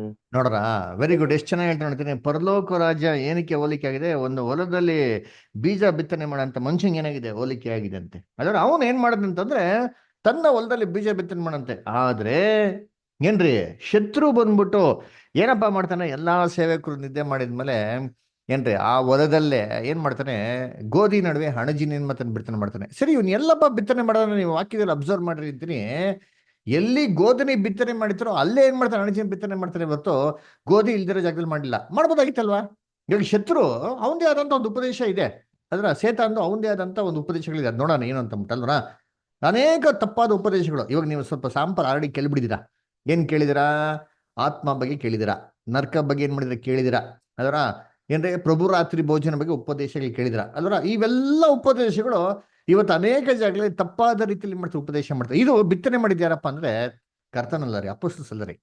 ಎಲ್ಲಾ ಸೇತಾನನು ಎಲ್ಲಾ ಕಡೆ ಬಿತ್ತನೆ ಮಾಡಿ. ಯಾವಾಗಪ್ಪ ಬಿತ್ತನೆ ಮಾಡ್ದ ಅಂತಂದ್ರೆ ಆ ವಾಕ್ಯದಲ್ಲಿ ಹೇಳ್ತಾರೆ, ಸೇವಕರು ನಿದ್ದೆ ಮಾಡ್ಬೇಕಾರೆ. ಅಪೊಸ್ತಲ ಮಾಡ ಅಂದ್ಬಿಟ್ರು. ಅಪೊಸ್ತಲ ದೃಢವಾಗಿದ್ದಿದ್ರೆ, ಜೀವಂತವಾಗಿದ್ದಿದ್ರೆ ಸತ್ಯಲ್ಲಿ ದೃಢವಾಗಿ ಏನ್ ಮಾಡಿದ್ರು, ಸಭೆ ನಿಂಚಿರೋರು. ಅಪೊಸ್ತಲ ಪೌಲು ಗಲಾತಿಯರ ಸಭೆಯವರು ಮಿಸ್ಟೇಕ್ ಮಾಡ್ಬೇಕ್ರಿ, ಎಲ್ಲಾರ ಮುಂದೆ ಏನ್ ಮಾಡ್ತಾರೆ, ಪೇತ್ರನ್ನ ಖಂಡಿಸ್ತಾರೆ. ಅದ್ರ ಪೇತ್ರ ನೀನ್ ಮಾಡೋದು ಸರಿಯಲ್ಲ, ಅನ್ಯ ಜನಾಂಗದವರು ಯಹೂದ್ಯರಿಗೆ ನೀವು ಭೇದ ಭಾವ ತರ್ತಾ ಇದೆಯಾ ಅಂತ ಹೇಳ್ತಾರೆ. ಸಭೆಗೇನೆ ಏನ್ ಮಾಡಿದ್ರೆ ಖಂಡಿಸ್ತಾರೆ, ಎಲ್ಲ ಗಲಾತಿದವ್ರೆ. ಅದ್ರ ನಿಮಗೆ ಈ ತರ ಮೋಸ ಮಾಡಿದವ್ರು ಯಾರು ಅಂತ ಏನ್ ಮಾಡ್ತಾರೆ ಹೇಳ್ತಾರೆ. ಇನ್ನೊಂದ್ ಕಡೆ ನಾನು ಕೋಲ್ ಎತ್ಕೊಂಡ್ ಬರ್ಬೇಕಾ ಅಂತ ಕೇಳ್ತಾರೆ. ಅದರ ಅಂದ್ರೆ ಇವರೆಲ್ಲ ಜೀವಂತವಾಗಿರ್ಬೇಕಾರೆ ಸಭೆ ದೃಢವಾಗಿರ್ತರಿ ಸತ್ಯದಲ್ಲಿ. ಯಾವಾಗ ಅಪೋಸ್ತಲರು ಎಲ್ಲ ಮರಣದಲ್ಲಿ ನಿದ್ದೆ ಹೋಗ್ಬಿಟ್ರೋ, ಸಭೆಯಲ್ಲಿ ಧೈರ್ಯವಾಗಿ ಸತ್ಯಕ್ಕಾಗಿ ನಿಲ್ಲಂತ ಮಕ್ಳುಗಳು ತುಂಬಾ ಕಮ್ಮಿ ಆಗ್ಬಿಟ್ರಿ. ಅವಾಗ ಏನಾಯ್ತು ಅಂದ್ರೆ ಸೇತಾನ್ ಮೇಲ್ಗೈ ತಗೊಂಡು ಎಲ್ಲಾ ಕಡೆ ಏನ್ ಮಾಡ್ತಾನೆ, ತನ್ನ ತಪ್ಪಾದ ಉಪದೇಶಗಳನ್ನ ಮಾಡ್ತಾನೆ. ನೋಡಿ, ಸೇತಾನ್ ಮೊದ್ಲಿಂದ ತತ್ವ ಏನಪ್ಪಾ ಅಂದ್ರೆ 3-3-3 ಅಲ್ಲರ. ನೋಡಿ, ನೀವು ಲೋಕದಲ್ಲಿ ಯಾವುದೇ ಧರ್ಮ ತೊಗೊಳ್ರಿ ಅಂತೀನಿ, ಎಲ್ಲಾ ಧರ್ಮದಲ್ಲಿ ಏನ್ ಮಾಡಿದಾರೆ ಅಂದ್ರೆ ಈ 3 ಅಂತ ಕಾನ್ಸೆಪ್ಟ್ ಏನ್ ಮಾಡ್ತಾರೆ ತಂದ್ಬಿಟ್ಟಾನೆ. ಬ್ಯಾಬ್ಲಾನ್ ಅಲ್ಲಿ ನೋಡ್ರಿ 3 ದೇವತೆಗಳಿದ್ದಾರೆ ಅಲ್ವರ. ಜಪಾನ್ ನಲ್ಲಿ ಹೋದ್ರೆ ಸ್ಯಾನ್ ಪೂ ಫೂ ಅಂತ ಅಂದ್ಬಿಟ್ಟು 3 ದೇವತೆಗಳಿದ್ದಾರೆ ಅದರ. ಆ 3 ಒಬ್ರೇ ಅಂತ ಏನ್ ಮಾಡ್ತಾರೆ ನೋಡ್ತಾನೆ. ಬ್ಯಾಬಿಲೋನ್ ಅಲ್ಲಿ ಕೂಡ ಹಿಂಗೆ ಅದರ, ಚೈನಾದಲ್ಲೂ ಕೂಡ ಹಿಂಗೆ ರೀ. ಇವಾಗ ನಮ್ಮ ಇಂಡಿಯಾಲ್ ಬಂದ್ರೆ ಏನ್ರಿ, ನಮ್ಮ ಏನ್ರಿ ಹಿಂದೂಲಿ ಇದಲ್ವರ, ಏನ್ರಿ ಬ್ರಹ್ಮ ವಿಷ್ಣು ಮಹೇಶ್ವರ ಅದರ. ಈ 3 ಒಬ್ರೇ, 3 ಬೇರೆ ಬೇರೆ ಅವತಾರಗಳು ತೊಗೊಂಡು ಬಂದವ್ರೆ ಅಂತಂದ್ಬಿಟ್ಟು ಇದೇ ತತ್ವ ಲೋಕದಲ್ಲಿ ಎಲ್ಲಾ ಧರ್ಮದಲ್ಲಿ ತುಂಬಿರೋಂಥ ತತ್ವನ ಕ್ರೈಸ್ತ ಧರ್ಮದಲ್ಲಿ ಕೂಡ ಏನ್ ಮಾಡ್ತಾನೆ ಅಂತ ತರ್ತಾನೆ ಅಲ್ವರ. ಅದಕ್ಕೆ ನೋಡ್ಬೇಕಾದ್ರೆ ನಾವು ಮೊದಲು ಅದರ ಈ ಕನ್ಫ್ಯೂಷನ್ ಅಂತ ಹೇಳ್ತಾರೆ, ಅಂದ್ರೆ ತಂದೆನೇ ಮಗ, ಮಗನ ತಂದೆ ಅದರ, ಈ 3 ಇಬ್ರು ಒಬ್ರೆ ಅಂತಂದ್ಬಿಟ್ಟು ಈ ಕಾನ್ಸೆಪ್ಟು ಏನಪ್ಪಾ ಬರ್ತಾರೆ ಕರ್ತನಲ್ಲಿ ಪ್ರೀತಿ ಅಂತ ಸೊಳ್ಳೆ ಯಾವಾಗ ಬರ್ತಾರೆ ಅಂತ ನೋಡ್ಬೇಕಾರೆ ಏನ್ರಿ, ಇದು ಮೊದಲು ಸ್ಟಾರ್ಟ್ ಆಗಿದ್ದು ಬ್ಯಾಬಿಲೋನ್ ನಲ್ಲಿ ಅಲ್ವರ. ಬಾಬೇಲ್ ಅಂತ ಗೋಪುರ ಕಟ್ತಾ ಇದ್ದಾರೆ, ಚೆನ್ನಾಗಿ ಆಗ್ತಾ ಇದೆಯಾ? ಆದಿಕಾಂಡ 10ನೇ ಅಧ್ಯಾಯದಲ್ಲಿ ಅದರ. ಯಾವಾಗ? ನಿಮ್ರೋದ್ ರಾಜನ ಕಾಲದಲ್ಲಿ. ಎಲ್ಲಾರ್ಗೂ ಒಂದೇ ಭಾಷೆ ಏನಾಗಿರ್ತಾರೆ, ಎಲ್ಲಾರ್ಗೂ ಒಂದೇ ಭಾಷೆ ಇರ್ಬೇಕಾರೆ ಏನ್ರಿ ಮಾಡ್ತಾರೆ ಅಂತಂದ್ರೆ ಒಂದ್ ದೊಡ್ಡ ಗೋಪುರ ಕಟ್ಟಕ್ಕೆ ಏನ್ ಮಾಡ್ತಾರೆ, ಶುರು ಮಾಡ್ತಾರೆ. ಎಲ್ಲಿಗೆ ಹೋಗೋದಿಕ್ಕೆ? ಆಕಾಶಕ್ಕೆ ಹೋಗೋದಿಕ್ಕೆ, ಪರಲೋಕಕ್ಕೆ ಹೋಗೋದಿಕ್ಕೆ ಅಲ್ವರ. ಆದ್ರೆ ದೇವ್ರು ನೋಡ್ತಾರೆ ಮೇಲಿನ ಭಾಷೆ ಏನ್ ಮಾಡ್ತಾನೆ, ತಾರಮಾರ ಮಾಡ್ಬಿಡ್ತಾರೆ ಅದರ. ಆ ಒಂದು ಬಾಬಿಲೋನ್, ಆ ಒಂದು ಬಾಬೇಲ್ ಗೋಪುರ ಕಟ್ಟಂತ ನಿಮ್ರೋದು, ಅಲ್ಲಿ ತತ್ವ ಏನಾಗಿದ್ದು ತಂದೆನೇ ಮಗ, ಮಗನ ತಂದೆನೇ ಅಂತ ಅಂದ್ಬಿಟ್ಟು ತತ್ವ ಶುರು ಆಗಿದ್ರಿ. ಹೆಂಗಪ್ಪ ಅಂತಂದ್ರೆ ಏನ್ರಿ, ನಿಮ್ರೋದ್ ಏನ್ರಿ ಅವ್ರ ತಂದೆ ಇರ್ತಾನ್ರಿ ರಾಜ, ಅವನ್ ಸತ್ತೋಗ್ಬಿಡ್ತಾನೆ. ಅವನ್ ಸತ್ತೋಗಿದ್ಮೇಲೆ ಇವ್ರ ಮಗ ಏನ್ ಮಾಡ್ತಾನೆ, ಪಟ್ಟಾಭಿಷೇಕಕ್ಕೆ ಬರ್ತಾನೆ ಅಲ್ರ. ಆ ಕಾಲದಲ್ಲಿ ಏನಪ್ಪ ಮಾಡೋರು ಅಂತಂದ್ರೆ ಏನ್ರಿ, ರಾಜ ಸತ್ತೋಗ್ಬಿಟ್ಟ ಅಂತಂದ್ರೆ ಏನ್ರಿ, ರಾಣಿ ಮಾತ್ರ ಜೀವಂತವಾಗಿ ಇರಂಗಿಲ್ಲ ರೀ. ರಾಣಿ ಏನ್ ಮಾಡೋರು, ರಾಣಿನೂ ಸಾಯಿಸ್ಬಿಡೋರು ಅಲ್ವರ. ಹೆಂಗೆ ಈ ಕಾಲದಲ್ಲಿ ಇದೆ ಗೊತ್ತಾ, ಸತಿ ಸಿಸ್ಟಮ್ ಅಂತ. ಆ ಕಾಲದಲ್ಲಿ ಏನಾಗಿತ್ತು, ಹಂಗಿತ್ತು ನೋಡ್ರಿ ಅಂತೀನಿ. ಅವಾಗ ರಾಣಿ ಏನ್ ಮಾಡ್ತಾಳೆ, ಅಯ್ಯೋ ಗಂಡ ಸತ್ತೋಗ್ಬಿಟ್ನಲ್ಲ, ನನ್ನ ಸಾಯಿಸ್ಬಿಡ್ತಾಳ ಅಂತ ಏನ್ ಮಾಡ್ತಾಳೆ ಅಂತಂದ್ರೆ, ಇವಳು ತಾಯಾದವಳು ತನ್ನ ಮಗ ನಿಮ್ರೋದು ರಾಜ ಆಗಿ ಯಾರು ಪಟ್ಟಾಭಿಷೇಕ ಬರ್ತಾನೆ ಗೊತ್ತಾ, ಅವನ್ನೇ ಮದ್ವೆ ಆಗ್ಬಿಡ್ತಾಳೆ. ಅವಾಗ ಏನಾಗೋಯ್ತು, ಮಗನ ಮುಖಾಂತರನೇ ಏನ್ ಮಾಡ್ತಾರೆ, ಮಗನ್ನ ಎತ್ಬಿಡ್ತಾಳೆ. ಅವಾಗ ಏನಾಯ್ತು, ಮಗನೂ ಒಬ್ಬೇ ಆಗ್ಬಿಟ್ಟ, ತಂದೆನೂ ಏನಾಗ್ಬಿಟ್ಟ, ಅವನೇ ಆಗ್ಬಿಟ್ಟ. ಅವಾಗ ಯಾರ ತಂದೆ ಯಾರ ಮಗ ಅಂದ್ರೆ ಇಬ್ರು ಒಬ್ಬರೇ ಆಗ್ಬಿಟ್ರು. ಈ ತರ ಕನ್ಫ್ಯೂಷನ್. ಅದಕ್ಕೆ ದೇವರು ಅಲ್ಲಿ ಏನ್ ಹೇಳ್ತಾರೆ, ಆಕಾಶ ಹೇಳ್ತಾರೆ ಇದು ತಾರುಮಾರು ಅಂತ ಹೇಳ್ತಾರೆ. ಬಾಬಿಲೋನ್ ಅಂತಂದ್ರೆ, ಬಾಬೇಲ್ ಅಂತ ಪದದ ಅರ್ಥ ಅಂದ್ರೆ ತಾರುಮಾರು, ಅಸಹ್ಯ ಅಲ್ವರ. ಇದು ದೇವ ದೃಷ್ಟಿಲಿ ಏನಾಗಿತ್ತಂತೆ, ಅಸಹ್ಯ ಆಗೋಯ್ತ್ರಿ ಅದರ. ಕರ್ತನಲ್ಲಿ ಪ್ರೀತಿ ಅಂತ ಸೋರಸರುಗಳೇ, ಅದಕ್ಕೆ ಆವಾಗಿಂದ ಅದೇ ಕಾನ್ಸೆಪ್ಟ್ ಏನ್ ಮಾಡೋದ ಸೇತಾನ ಲೋಕದಲ್ಲಿ ಎಲ್ಲಾ ಕಡೆ ತಂದ್ಬಿಟ್ಟು ಕ್ರೈಸ್ತ ಸಮುದಾಯಲ್ಲಿ ಮಾತ್ರ ಇಲ್ಲ ನೋಡ್ರಿ ಅಂತೀನಿ. ಕ್ರೈಸ್ತ ಸಮುದಾಯ ಕೂಡ ತ್ರೈಕತ್ವ ಅಂತ ಅಂದ್ಬಿಡ್ತಾನ್ರಿ. ನೀವು ಹೋಗ್ಬಿಟ್ಟು ಯಹೂದ್ಯ ಧರ್ಮದಲ್ಲಿ ನೋಡಿರ್ತೀನಿ, ಯಹೂದ್ಯ ಧರ್ಮದಲ್ಲಿ ಅಲ್ರ ಅವ ಎಲ್ಲಾರ ಇದೆಯಾ ತ್ರೈಕತ್ವ ಅಂತ, 3 in 1 ಅಂತಿದ್ಯಾ? ಇಲ್ವಲ್ಲ. ಯಾಕಿಲ್ಲ? ಇಲ್ಲ ರೀ, ಬೈಬಲ್ ಅದು ಇಲ್ವೇ ಇಲ್ಲ ರೀ ಅದರ. ಅದಕ್ಕೆ ನೋಡ್ಬೇಕಾರೆ ಏನ್ರಿ, ಇದು ಮೊದಲು ಸಭೆಯೊಳಗೆ ಬಂದಿದ್ದು ಯಾವಾಗಪ್ಪ ಅಂತಂದ್ರೆ 325ನೇ ಶತಮಾನದಲ್ಲಿ ಯಾವಾಗಪ್ಪ ಅಂತಂದ್ರೆ ಏನ್ರಿ ಕೌನ್ಸಿಲ್ ಆಫ್ ನೀಸಿಯಾ ಅಂತ ಪಟ್ನ ಐತ್ರಿ. ಏನಪ್ಪ ಅದು ಕೌನ್ಸಿಲ್ ಆಫ್ ನೀಸಿಯಾ ಅಂತಂದ್ರೆ ಸಭೆಯಲ್ಲಿ ಒಂದು ವಾಗ್ವಾದ ಬರ್ತಾರೆ. ಯಾರಿಗೆ ಅಂದ್ರೆ ಏರಿಯಸ್ ಮತ್ತೆ ಅಥನೇಷಿಯಸ್ ಅಂತ ಇಬ್ರು ಜನ ಇರ್ತಾರೆ. ಇಬ್ರಿಗೂ ವಾಗ್ವಾದ ಬರ್ತದ್ರಿ. ಅವಾಗ ಏನ್ರಿ ಕಾನ್ಸ್ಟ್ಯಾಂಟಿನೋಪಲ್ ನಲ್ಲಿ ಕಾನ್ಸ್ಟ್ಯಾಂಟ್ ರಾಜ ಇರ್ತಾನ್ರಿ, ರೋಮ್ ಅಧಿಪತಿ. ಅವೇನ್ ಮಾಡ್ತಾನೆ, ಈ ಇಬ್ರು ಬಿಷಪ್ಗಳಿಗೆ ವಾಗ್ವಾದ ಇರ್ತದೆ. ಆ ವಾಗ್ವಾದ ಏನಾಗ್ಬಿಡ್ತಾನೆ, ತುಂಬಾ ದೊಡ್ಡದಲ್ಲಿ ಹೋಗ್ಬಿಡ್ತು. ಸಭೆನೇ ಅಲ್ಲಲ್ಲ ಕಲ್ಲಾಗತ್ತಿಗೆ ಹೋಗ್ಬಿಡ್ತು. ಅವಾಗ ರಾಜ ಏನ್ ಮಾಡ್ತಾನೆ, ಇಬ್ಬರನ್ನ ಕರ್ಸ್ಬಿಟ್ಟು ಒಂದು ಸಮಾಧಾನ ಪಡ್ಸನಪ್ಪ, ಎಲ್ಲರ ಮುಂದೆ ಒಂದು ಡಿಸ್ಕಷನ್ ಮಾಡ್ಬಿಟ್ಟು ಯಾವ್ದು ಸರಿನೋ ಅದ್ ನಿರ್ಧಾರ ತಗೋಣ ಅಂತ ಕರೆಸ್ತಾರೆ. ಕರೆಸ್ಬೇಕಾದ್ರೆ ಏನಾಗ್ತಂದ್ರೆ ಅಥನೇಷಿಯಸ್ ಏನು ಅಂತ ಒಂದು ಬೋಧನೆ ಏನ್ ಹೇಳ್ತಾರೆ ಅಂದ್ರೆ, ತಂದೆ ಮತ್ತೆ ಮಗ ಇಬ್ರು ಒಬ್ರೇ ಅಂತ ಉಪದೇಶ ಮಾಡ್ತಾ ಇರ್ತಾರೆ. ಆದ್ರೆ ಏರಿಯಸ್ ಅಂದ್ಬಿಟ್ಟು ಇಲ್ಲೆಲ್ಲ ಇಬ್ರು ಬೇರೆ ಬೇರೆ ಅಂತ ಹೇಳ್ತಾ ಇರ್ತಾರೆ. ಅದಕ್ಕೆ ಏನ್ ಮಾಡ್ತಾರೆ, ಇಬ್ಬರನ್ನ ಕರ್ಸ್ಬಿಟ್ಟು ಎಲ್ಲ ವಾಕ್ಯಗಳ ಮುಖದ ಡಿಸ್ಕಷನ್ ಮಾಡ್ಬೇಕಾರೆ ಏರಿಯಸ್ ಎಲ್ಲ ವಾಕ್ಯಗಳನ್ನ ನೋಡಿಸ್ತಾರೆ. ಆದ್ರೆ ಅಥನೇಷಿಯಸ್ ವಾಕ್ಯದನ್ನ ನೋಡ್ಸಲ್ಲ ರೀ. ಎಲ್ಲ ಕಾನ್ಸೆಪ್ಟ್ ತತ್ವಗಳನ್ನ ಹೇಳ್ತಾ ಇರ್ತಾರೆ. ಆದ್ರೆ ಅಥನೇಷಿಯಸ್ಗೆ ಅಧಿಕವಾಗಿರೋ ಜನಗಳ ಬೆಂಬಲ ಇರ್ತಾರೆ. ಯಾಕೆ ಯಾಕೆಂದ್ರೆ ಆ ಕಾಲದಲ್ಲಿ ಬೈಬಲ್ ಇರಲಿಲ್ಲ ರೀ. ಬೈಬಲ್ ಇದ್ದಿದ್ದು ಡೆಡ್ ಲ್ಯಾಂಗ್ವೇಜ್ ಅಲ್ಲಿ, ಲ್ಯಾಟಿನ್ ಭಾಷೆಯಲ್ಲಿ. ತುಂಬಾ ಓದಿ ವಿದ್ಯಾವಂತರು ಮಾತ್ರ, ಈ ಬಿಷಪ್ ಕೂಡ ಅಂತವ್ರು ಮಾತ್ರ ಏನ್ ಮಾಡೋರು, ಬೈಬಲ್ ಯೂಸ್ ಮಾಡೋರು. ಮಿಗ್ದವ್ರು ಯಾರು ಬೈಬಲ್ ಮುಟ್ತಾ ಇರಲಿಲ್ಲ ರೀ. ಅಲ್ರ ಆಮೇಲೆ ಅದು ಭಾಷೆ ಲೋಕಲ್ ಲ್ಯಾಂಗ್ವೇಜ್ ಇರಲಿಲ್ಲ ರೀ. ಅದರಿಂದ ಜನಗಳ ಬೆಂಬಲ ಏನಾಯ್ತು ಅಂದ್ರೆ ಏರಿಯಸ್ಗೆ ತುಂಬಾ ಕಮ್ಮಿ ಆಯ್ತು. ಅಲ್ರ ಆಮೇಲೆ ರೋಮ್ ಒಂದು ಪಂಗಡದಲ್ಲಿ ಅವ್ರ ನಂಬಿಕೆಯಲ್ಲಿ ಕೂಡ ಏನಾಗಿತ್ತಂತೆ, ಈ ತರ ದೇವರುಗಳಿತ್ತು ರೀ, ಮಲ್ಟಿಪಲ್ ಗಾಡ್ಸ್ ಅಂತಿತ್ತು. ಸೊ ಇದೇ ತತ್ವ ತರಬೇಕಾದ್ರೆ ಏನಾಗ್ಬಿಡ್ತು ಅಂದ್ರೆ, ತಂದೆ ಮಗ ಇಬ್ರು ಒಬ್ರೇ ಅಂತ ಅಂದ್ಬಿಟ್ಟು ತತ್ವ ತಂದ್ರಿ. ಅವಾಗ ಏನಾಯ್ತು ಮೊದಲು, ಅವಾಗ ರಾಜ ನೋಡ್ತಾನೆ ಅಧಿಕವಾಗಿರೋ ಜನಗಳು ಯಾರಿಗೆ ಸಪೋರ್ಟ್ ಕೊಡ್ತಾ ಇದ್ರು ಅಂದ್ರೆ ಈ ಅಥನೇಷಿಯಸ್ಗೆ, ಏರಿಯಸ್ಗೆ ಸಪೋರ್ಟ್ ಕೊಟ್ಬಿಟ್ಟು ರಾಜ ಮಾತಾಡ್ಬಿಟ್ಟ ಅಂತಂದ್ರೆ ತನ್ನ ಪೊಲಿಟಿಕಲ್ ಸ್ಟೇಬಿಲಿಟಿ ಹೊಟ್ಟೋಗ್ಬಿಡ್ತಾರೆ, ಜನಗಳಲ್ಲಿ ಗೊಂದಲ ಶುರು ಆಗ್ಬಿಡ್ತಾರೆ, ರಾಜ್ಯದಲ್ಲಿ ಸಮಸ್ಯೆ ಶುರು ಆಗ್ಬಿಡ್ತಾರೆ ಅಂತ ಏನ್ ಮಾಡ್ತಾನೆ ಅಂದ್ರೆ ಅಥನೇಷಿಯಸ್ಗೆ ಸಪೋರ್ಟ್ ಕೊಡ್ತಾನೆ. ಕೊಟ್ಬಿಟ್ಟು ಇನ್ಮೇಲಿಂದ ತಂದೆ ಮತ್ತೆ ಮಗ ಇಬ್ರು ಒಬ್ರೆ ಇದನ್ನೇ ಸಭೆಯಲ್ಲಿ ಉಪದೇಶ ಮಾಡಬೇಕು ಅಂತ ಫಸ್ಟ್ ಟೈಮ್ ಕೌನ್ಸಿಲ್ ಆಫ್ ನೀಸಿಯಾಲಿ ಈ ಬೋಧನೆ ಏನ್ ಮಾಡ್ತಾರೆ, ತರ್ತಾರೆ. ನೋಡಿ ಚೆನ್ನಾಗಿ ಆಯ್ತು ನಡ್ಕೊಳ್ಳಿ, ತಂದಿದ್ದು ತ್ರೈಕತ್ವ ತರಲ್ಲ ರೀ, ಬರೀ ಇಬ್ರದ್ನೇ ಒಬ್ರು ಅಂತ ತಂದಿದ್ದು ತತ್ವ, ಇಬ್ರೇ ಒಬ್ರು ಅಂತ ತತ್ವ ತಂದಿದ್ರಿ. ಅದರ ಅವಾಗ ಅಥನೇಷಿಯಸ್ ಹೇಳಿದಂತ ಮಾತಿಗೆ ಏರಿಯಸ್ರು ಒಪ್ಕೊಂಡಿಲ್ಲ ರೀ.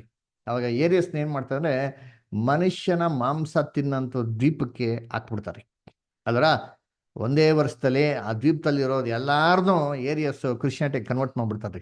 ಅಷ್ಟೊಂದು ಪ್ರಭಾವಿತವಾಗಿರಂತ ಒಂದು ಉಪದೇಶಕ ಯಾರು, ಏರಿಯಸ್. ಅದರ ಸರಿ ನೋಡಿ, ಫಸ್ಟ್ ಸಭೆಯಲ್ಲಿ ಬಂದಿದ್ದು ಏನ್ರಿ, ಇಬ್ರು ಒಬ್ರೇ ಅಂತ ತತ್ವ ಅಷ್ಟೇ ರೀ, ಪವಿತ್ರಾತ್ಮನ ಇಲ್ಲ. ಇದಾಗಿದ್ದು ಇನ್ನೂ ಎಷ್ಟೋ ವರ್ಷಗಳ ನಂತರ 381ನೇ ಇಸ್ವಿಯಲ್ಲಿ ತಿರ್ಗಾ ಕಾನ್ಸ್ಟ್ಯಾಂಟಿನೋಪಲ್ ಅಲ್ಲಿ ಇನ್ನೊಂದು ವಾಗ್ವಾದ ನಡೀತಾರೆ. ಏನಂತ ನಡೀತಾರೆ ಅಂತಂದ್ರೆ, ಅಯ್ಯೋ ತಂದೆ ಮತ್ತೆ ಮಗ ಇಬ್ರು ಒಂದೇ ಅಂತಾರೆ, ಪವಿತ್ರಾತ್ಮ ಯಾರು ಅಂದ್ರೆ ಅದು ಪವಿತ್ರಾತ್ಮ ದೇವ್ದು ಹೊರಡ್ಬಿಡೋದಲ್ವಾ, ಹಂಗ ಅದು ಕೂಡ ಏನ್ರಿ ದೇವರು ಅಂದ್ರ, ಅದು ಕೂಡ ದೇವರು, ಅದು ದೇವರಿಂದ ಬಂದಿರೋದು, ಅದು ದೇವರೇ, ಅದು ಇದು ಎರಡು ಒಂದೇ ಅಂತ ಏನ್ ಮಾಡ್ತಾರೆ, ಇದನ್ನ ಕಾನ್ಸೆಪ್ಟ್ ಸಭೆಯಲ್ಲಿ ತರ್ತಾರೆ. ಅವಾಗೆ ಮೊದಲ ಬಾರಿಗೆ ಸಭೆಯಲ್ಲಿ ತ್ರೈಕತ್ವ ಅಂತ ಉಪದೇಶ ಬಂದಿದ್ದು. ಅಲ್ಲಿವರೆಗೂ ಇಲ್ಲ ರೀ. ಚೆನ್ನಾಗಿ ಮಾಡ್ಕೊಳ್ಳಿ, 381 ಟ್ರಿನಿಟಿ ಅಂತ ಅಂದ್ಬಿಟ್ಟು ಒಂದು ಬೋಧನೆ ಬಂತು. ಸರಿ, ಟ್ರಿನಿಟಿ ಅಂತ ಬೋಧನೆ ಬಂತಲ್ಲ, ಈ ಪದ ಬೈಬಲ್ ಇದೆಯಾ, ಬೈಬಲ್ ಪದನೇ ಇಲ್ಲ ರೀ. ನಿಮ್ ಇಡೀ ಬೈಬಲ್ ಹೊಡ್ತು ನೋಡಿರ್ತೀನಿ, ಟ್ರಿನಿಟಿ ಅಂತ ವರ್ಡ್ ನಿಮ್ ಬೈಬಲ್ ಎಲ್ಲೂ ಸಿಕ್ಕಲ್ಲ. ತ್ರೈಕತ್ವ ಅಂತ ಪದ ಬೈಬಲ್ ಎಲ್ಲೂ ಸಿಕ್ಕಲ್ಲ. ಈ ಮೂರು ಒಬ್ರೇ ಅಂತ ಒಂದು ವಾಕ್ಯನ ಬೈಬಲ್ ನಿಮ್ಗೆ ಸಿಕ್ಕಲ್ಲ ರೀ. ಅಂದ್ರ ಸರಿ, ಇದನ್ನೇನ್ ಮಾಡಿದ್ರು ತಂದ್ರು. ಇದಾದ್ಮೇಲೆ ಇನ್ನು ಸ್ವಲ್ಪ ವರ್ಷಗಳಾದ್ಮೇಲೆ ಏನಾಯ್ತು ಅಂತಂದ್ರೆ 431ನೇ ಶತಮಾನದಲ್ಲಿ ಕೌನ್ಸಿಲ್ ಆಫ್ ಎಫೆಸಸ್ ಅಲ್ಲಿ ಏನ್ ಮಾಡಿದ್ರೆ, ಯೇಸು ಕ್ರಿಸ್ತನ ದೇವರಾಗಿ ಮೇಲೆ, ಯೇಸು ಕ್ರಿಸ್ತನ ತಂದೆ ದೇವರಾಗಿ ಮೇಲೆ, ಯೇಸು ಕ್ರಿಸ್ತನ ಪವಿತ್ರಾತ್ಮ ದೇವರಾಗಿ ಮೇಲೆ, ಯೇಸು ಕ್ರಿಸ್ತನ ತಾಯಿ ಏನು ಅವರು ಕೂಡ ದೇವರು ಅಂತ ಏನ್ ಮಾಡಿದ್ರೆ ಮರಿಯಾಳ್ನ ದೇವರಾಗಿ ಏನ್ ಮಾಡೋದು ಸಭೆಯೊಳಗೆ ತಂದ್ರು. ಅವಾಗ ಏನಾಯ್ತು, ಟ್ರಿನಿಟಿ ಅಲ್ಲ, ಟ್ರಿನಿಟಿ ಏನ್ರಿ ಮೂರು, ಅದರ ಕ್ವಾಡ್ರಾನಿಟಿ ಆಯ್ತು. ಕ್ವಾಡ್ರಾನಿಟಿ ಏನ್ರಿ, 4 ಜನಗಳು ಸೇರಿ ಒಬ್ರೇ ಅಂತ ಬಂತ್ರಿ. ಅವಾಗ ಕ್ವಾಡ್ರಾನಿಟಿ ಅಂತ. ಇವಾಗ ಏನೋ ನಮ್ಮ ರೋಮನ್ ಕ್ಯಾಥಲಿಕ್ ಸಭೆಯಲ್ಲಿ ತಂದೆ ಮಗ ಪವಿತ್ರಾತ್ಮ ತಾಯಿ ನಾಲ್ಕು ಒಬ್ರೇ ಅಂತ ಹೇಳ್ತಾರ. ಇದು ಆವಾಗಿನ ಏನಾಗಿದ್ದು ಶುರುವಾಗಿ. ಇದಾಗಿನಂತ ಇನ್ನೂ ಎಷ್ಟೋ ಬಂತು. ಅದರ ಏನ್ರಿ ಮರಿಯಾಳ್ ತಾಯಿ ಆದ್ರೆ ಅವ್ರ ತಮ್ಮ ಅಣ್ಣ ಅಕ್ಕ ತಂಗಿ ಎಕ್ಸೆಟ್ರಾ ಎಕ್ಸೆಟ್ರಾ ಎಲ್ಲಾನು ತಂದೆ ಎಲ್ಲಾರನ್ನ ಹಾಕಕ್ ಶುರು ಮಾಡಿದ್ರು. ಆವಾಗ ಏನಾಗೋಯ್ತು, ಅರೆ ಇದು ತುಂಬಾ ಜಾಸ್ತಿ ಆಗೋಯ್ತು, ಎಲ್ಲರೂ ದೇವ್ರುಗಳಾಗ್ಬಿಡ್ತಾರೆ, ಆಮೇಲೆ ಕೋಟಿ ದೇವ್ರುಗಳಾಗ್ಬಿಡ್ತಾರೆ ಅಂತ ಹೇಳ್ಬಿಟ್ರು. ಇದನ್ನ ಅಲ್ಲಿಗೆ ನಿಲ್ಸ್ಬಿಟ್ರು, ಇಲ್ಲಿ ಸ್ಟಾಪ್ ಮಾಡಕ್ಬಿಟ್ರು ಅಲ್ವರ. ಇದನ್ನ ಏನ್ರಿ ಸಭೆ ಮಕ್ಳಿಗೆ ಅರ್ಥಪಡಿಸ್ಬೇಕಲ್ವ. ಅವಾಗ ವಾಕ್ಯ ಇಲ್ವಲ್ಲ, ಅರ್ಥಪಡಿಸ್ಬೇಕು. ಅದಕ್ಕೆ ಮಾಡಿದ್ರು, ಸಭೆಯಲ್ಲಿ ಏನ್ರಿ ದೊಡ್ಡ ದೊಡ್ಡ ಪೇಂಟಿಂಗ್ ಹಾಕಕ್ ಶುರು ಮಾಡಿದ್ರು ಅಲ್ವರ. ಏನ್ ಪೇಂಟಿಂಗು ಏನ್ರಿ, ತಂದೆದು ಒಂದು ಚಿತ್ರ, ಮಗನ ಚಿತ್ರ, ಅವರ ಪವಿತ್ರಾತ್ಮನ ಏನ್ರಿ ಚಿತ್ರಗಳು. ಯಾವ ತರ ಹಾಕೋದು ಏನ್ರಿ, ಮೂರು ಒಂದೇ ಒಬ್ರೇ ತರ ಇರೋದ್ರಿ, ಸೇಮ್ ಫೇಸ್, ಟ್ರಿಪಲ್ ಆಕ್ಟಿಂಗ್. ಅದ್ರ ರಜನಿಕಾಂತ್ ಮೂವಿ ಗೊತ್ತರ, 3 ಜನ ಇಟ್ಕೊಂಡಿರ್ತೀವಿ, 3 ಜನ ಸೇಮ್. ಆದ್ರೆ ಮೊದ್ಲು ಅವ್ರಿಗೆ ವಯಸ್ಸಾಗಿದೆ, ಬಿಳಿ ಕೂದ್ಲು, ನಾನು ಎಲ್ಲಿ ಬಿಡ್ತಲ್ಲ ಬಿಳಿ ಕೂದ್ಲಿರು ಅಂತ, ಅದು ತಂದೆಯ ದೇವರು.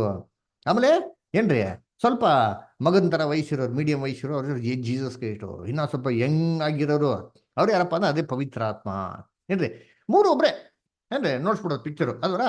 ಆಮೇಲೆ ಏನ್ರಿ ಹಾ ಏನ್ ಮಾಡೋದು, ಹಾ ಇನ್ನೊಂದು ಪಿಕ್ಚರ್ ಹಾಕೋದು ಏನ್ರಿ, 3 ಜನ ಪಕ್ಕದಲ್ಲಿ ಕೂತಿರೋದು, ಇನ್ನೊಬ್ರು ಏನ್ರಿ ಮೇಡೆ ಕೆಡೆ ಕೂತಿರೋದು ತರ ಪವಿತ್ರ ಆತ್ಮದ ದೇವರು. ಆಮೇಲೆ ನೆಕ್ಸ್ಟ್ IRK ಬರ್ತಾನೆ, official department, commissioner, deputy commissioner, DCP ಬರ್ತಾರೆ ನೋಡಿದ್ದೀನಿ ಈ ತರ, ACP ಆ ಥರ ಏನ್ ಮಾಡೋರು IRK ಇದೇ ತರ ತಂದೆ ಮಗ ಪವಿತ್ರ ಆತ್ಮದ ಏನ್ ಮಾಡೋರು ಇದನ್ನೆಲ್ಲ ಹಾಕ್ಬಿಟ್ಟು ದೊಡ್ಡ ದೊಡ್ಡ ಚಿತ್ರಗಳನ್ನ ಹಾಕ್ಬಿಟ್ಟು ಏನ್ರಿ ಸಭೆ ಮಕ್ಳಿಗೆ ಅರ್ಥ ಆಗೋ ಥರ ಮಾಡೋರು. ಅದಕ್ಕೆ ನೀವು ದೊಡ್ಡ ದೊಡ್ಡ ಕೆಥೆಡ್ರಲ್ಗೆ ಹೋದ್ರೆ ನೋಡ್ಬೋದು ಗೊತ್ತಾ, ಏನ್ರಿ ಮೇಲೆ ನೋಡ್ರಿ ಎಲ್ಲ ಗಾಜೆಲ್ಲ ಹಾಕಿರ್ತಾರೆ ಗೊತ್ತಾ, ಏನು ಇವೇ ಹಾಕಿರೋವ, ಇವೆಲ್ಲ ಯಾಕೆ ಹಾಕಿರೋದು ಏನ್ರಿ ಯೇಸು ಕ್ರಿಸ್ತ ಮಾಡಿದ್ರೆ ಈ ತರ ಅಪೊಸ್ತಲರು ಪೌಲ್ ಕಟ್ಟ ಸಭೆಗಳಿಗೆ ಗೀತ ಏನಕ್ಕೆ ಜನಗಳಿಗೆ ಅರ್ಥ ಆಗತ್ತಾರ ಅಲ್ವರ. ಏನ್ರಿ ಪವಿತ್ರ ಆತ್ಮನ ಏನ್ ಮಾಡೋದು ಇನ್ನೊಂದ್ ಕಡೆ ಪಾರಿವಾಳ ತರ ಚಿತ್ರ ಹಾಕ್ಬಿಡೋದು, ಯೇಸು ಕ್ರಿಸ್ತನ್ ಏನ್ರಿ ಒಂದು ಯವನಸ್ಥನ ತರ ಹಾಕ್ಬಿಡೋದು, ವಯಸ್ಸಾಗಿರೋದು ಅಂತಂದ್ರೆ ತಂದೆ ದೇವರು. ಇನ್ನು ಕೆಲವು ಜಾಗದಲ್ಲಿ ಏನಪ್ಪಾ ಮಾಡೋದು ಅಂತಂದ್ರೆ ಒಂದೇ ದೇಹ ರೀ, 3 ತಲೆಗಳು. ಯಾರಪ್ಪ 3 ತಲೆಗಳು ಅಂತಂದ್ರೆ ಒಂದು ತಂದೆ ಮಗ ಪವಿತ್ರ ಆತ್ಮ. ಅದ್ರಲ್ಲಿ ತಿರ್ಗಾ ವಾಪಸ್ಸು ಏನ್ರಿ ವಯಸ್ಸು ತಕ್ಕಂತೆ ಮಕ್ಕಳಿಗೆ ಗಂಡಗಳು ಅಲ್ವರ. ಆಮೇಲೆ ಏನಪ್ಪ ಮಾಡೋರು ಅಂತಂದ್ರೆ ಏನ್ರಿ ಕಾಲಿಗೆ ಬಂದ್ರೆ 3 ಜನದ 6 ಕಾಲು ಇರ್ಬೇಕಲ್ಲ, 4 ಕಾಲು. ಏನಕ್ಕೆ 4 ಕಾಲು ಅಂತ ಕೇಳ್ದ ಅಂತಂದ್ರೆ ತಂದೆಗೆ ಕಾಲಿದೆ, ಮಗನ ಕಾಲಿದೆ, ಪವಿತ್ರಾತ್ಮಗೆ ಇಲ್ಲ ಕಾಲಿಲ್ಲ. ಹಾದಿಯಲ್ಲಿ ಪವಿತ್ರಾತ್ಮ ಜಲಸಮೂಹಗಳ ಮೇಲೆ ನೋಡ್ತಿತ್ತು, ಚಲಿಸ್ತಾ ಇತ್ತು, ಹಾಗಾದ್ರೆ ಕಾಲಿಲ್ಲ ಹಂಗೆ ಓಡಾಡ್ಬೋದು ಅಂತ ಅಂದ್ಬಿಟ್ಟು ಈ ತರ ಏನ್ರಿ ವಿಚಿತ್ರವಾಗಿ ಮಾಡಕ್ಕೆ ಶುರು ಮಾಡಿರ್ತೀವಿ ನೋಡಿ. ನಮ್ಮವ್ರು ಏನ್ ಮಾಡ್ತಾರೆ, ತ್ರಿಶೂಲ ಅದರ ಏನ್ರಿ ತ್ರಿದೇವ ತ್ರಿಮೂರ್ತಿ ಅಂತ ನೋಡ್ತಾರೆ ನೋಡಿ, ಅದರ ಏನ್ರಿ 3 ದೇವತೆಗಳು ಅಂತ.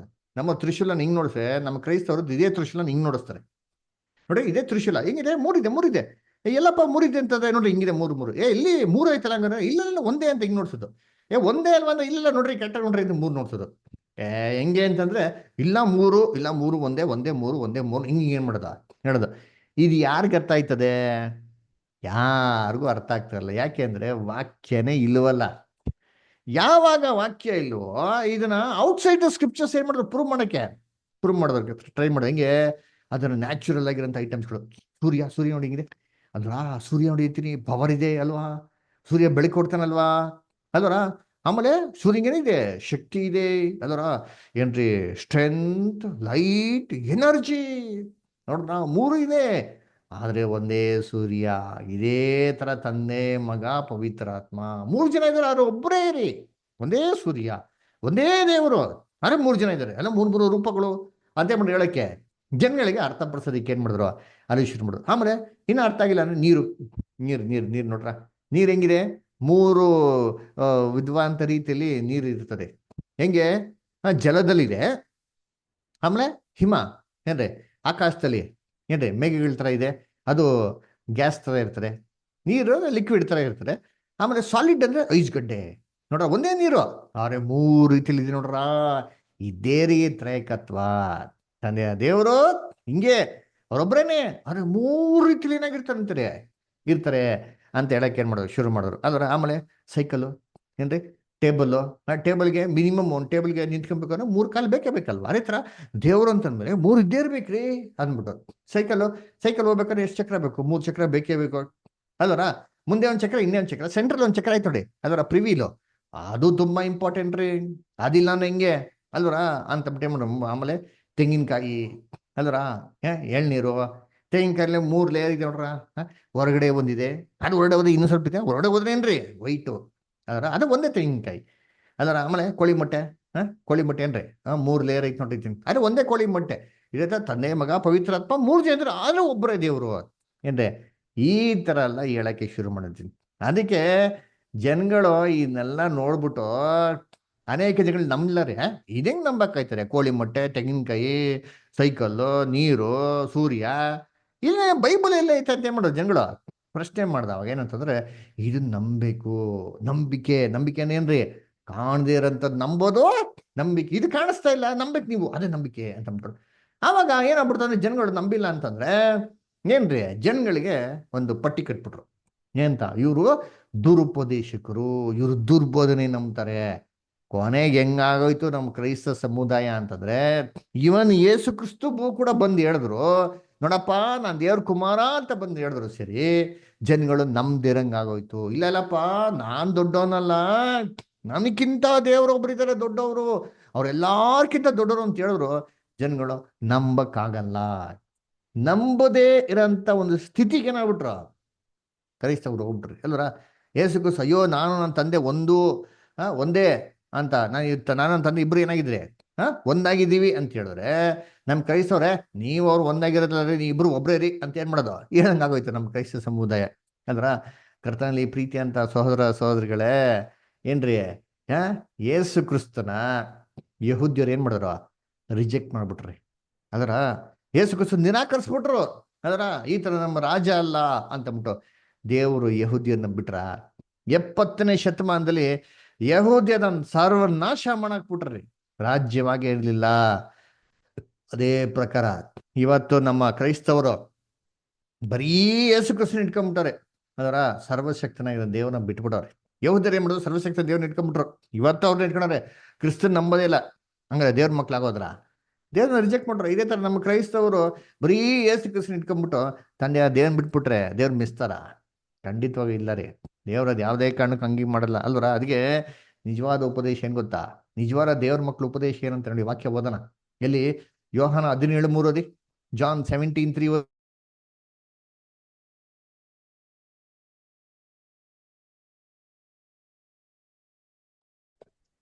ಒಬ್ಬನೇ ಸತ್ಯದೇವರಾಗಿರುವ ನಿನ್ನನ್ನು, ನೀನು ಕಳಿಸಿಕೊಟ್ಟ ಯೇಸು ಕ್ರಿಸ್ತನನ್ನು ತಿಳಿಯುವುದೇ ನಿತ್ಯ ಜೀವವು. ನೋಡ್ರ, ಒಬ್ಬನೇ ಸತ್ಯ ದೇವರಾಗಿರ ನಿನ್ನನ್ನು, ನೀನು ಕಳಿಸ್ಕೊಟ್ಟಿರಂತ ಯೇಸು ಕ್ರಿಸ್ತವನ್ನು ನಂಬೋದು ಏನ್ರ ನಿತ್ಯ ಜೀವ. ನಿತ್ಯ ಜೀವ ಹೊಂದ್ಬೇಕಂದ್ರೆ ಇವೆರಡು ಉಪದೇಶಗಳನ್ನ ಕಡ್ಡಾಯವಾಗಿ ನಾವೇನ್ ಮಾಡ್ಬೇಕ್ರಿ? ನಂಬಲೇಬೇಕೇನೋ ಏನ್ರಿ? ಒಬ್ಬನೇ ಸತ್ಯ ದೇವಗಿರ ನಿನ್ನನ್ನು, ನೀನು ಕಳಿಸಿಕೊಟ್ಟಿರಂತ ಯೇಸು ಕ್ರಿಸ್ತನನ್ನು. ಇಬ್ರು ಒಬ್ರೇ ಅಂತ ಹೇಳ್ತಾರ? ಅವರೇ ಇದ್ರು, ಇವರೇ ಹಿಂಗಿದ್ರು, ಇವರೇ ರೂಪದಲ್ಲಿ ಬಂದ್ರು, ಇವ್ರು ನಂಬೋದು ನಿತ್ಯ ಜೀವ ಅಂತ ಹೇಳ್ತಾರ? ಹಂಗೆಲ್ಲ ನೋಡಿ, ಬೈಬಲ್ ಎಷ್ಟು ಮುಖ್ಯ ಉಪದೇಶ. ಇದನ್ನ ಎಷ್ಟು ಸರಳವಾಗಿ ಹೇಳ್ಬೋದಾಗಿತ್ತು. ಎಲ್ಲೂ ಏನ್ ಮಾಡಕ್ ಹೋಗಿಲ್ಲ, ಹೇಳಲಿಲ್ಲ ರೀ. ಇದನ್ನ ನಾವೇ ಮಾಡಬೇಕು, ಅರ್ಥ ಮಾಡ್ಕೊಬೇಕ್ರಿ. ನೋಡಿ ಇನ್ನೊಂದು ವಾಕ್ಯ ಹೇಳ್ತಾರೆ ಇಲ್ಲಿ, 2 ಯೋಹಾನ 9ನೇ ವಾಕ್ಯ ಓದಿಬೋದ? 2 John verse 9.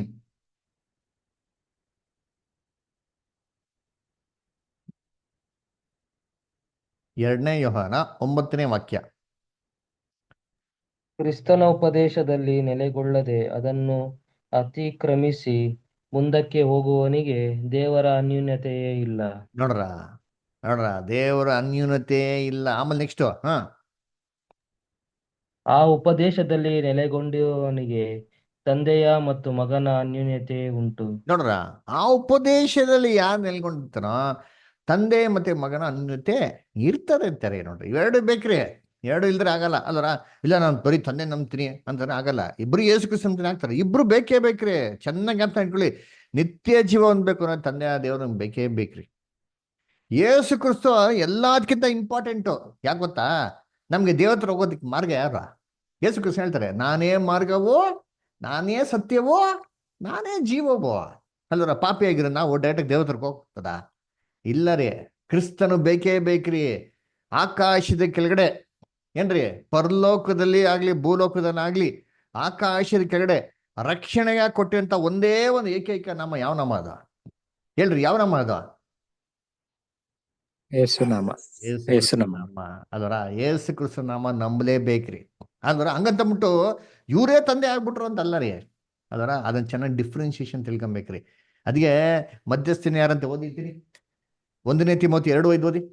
ಓದಿ ಗೋಪಾಲ್ ಓದಿ. 1ನೇ ತಿಮೋಥಿ 2:5 ಓದಿ.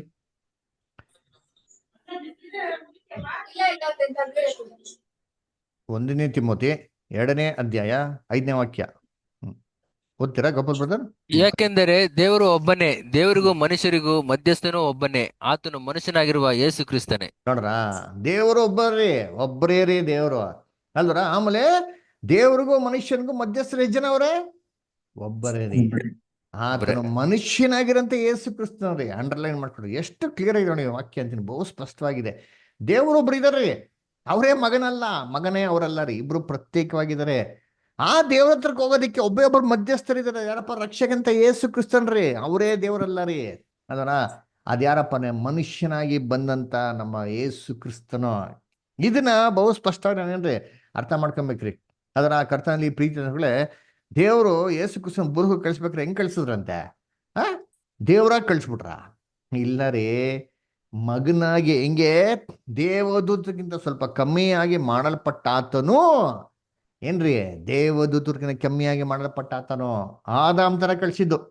ವಾಕ್ಯ ಓದ್ರಿ, ಇಬ್ರಿಯರು 2ನೇ ಅಧ್ಯಾಯ 9ನೇ ವಾಕ್ಯ, Hebrews 2:9.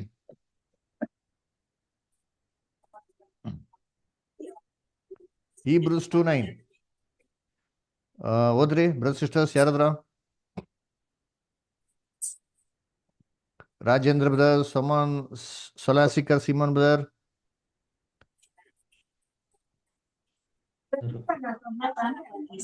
ಓದಿ.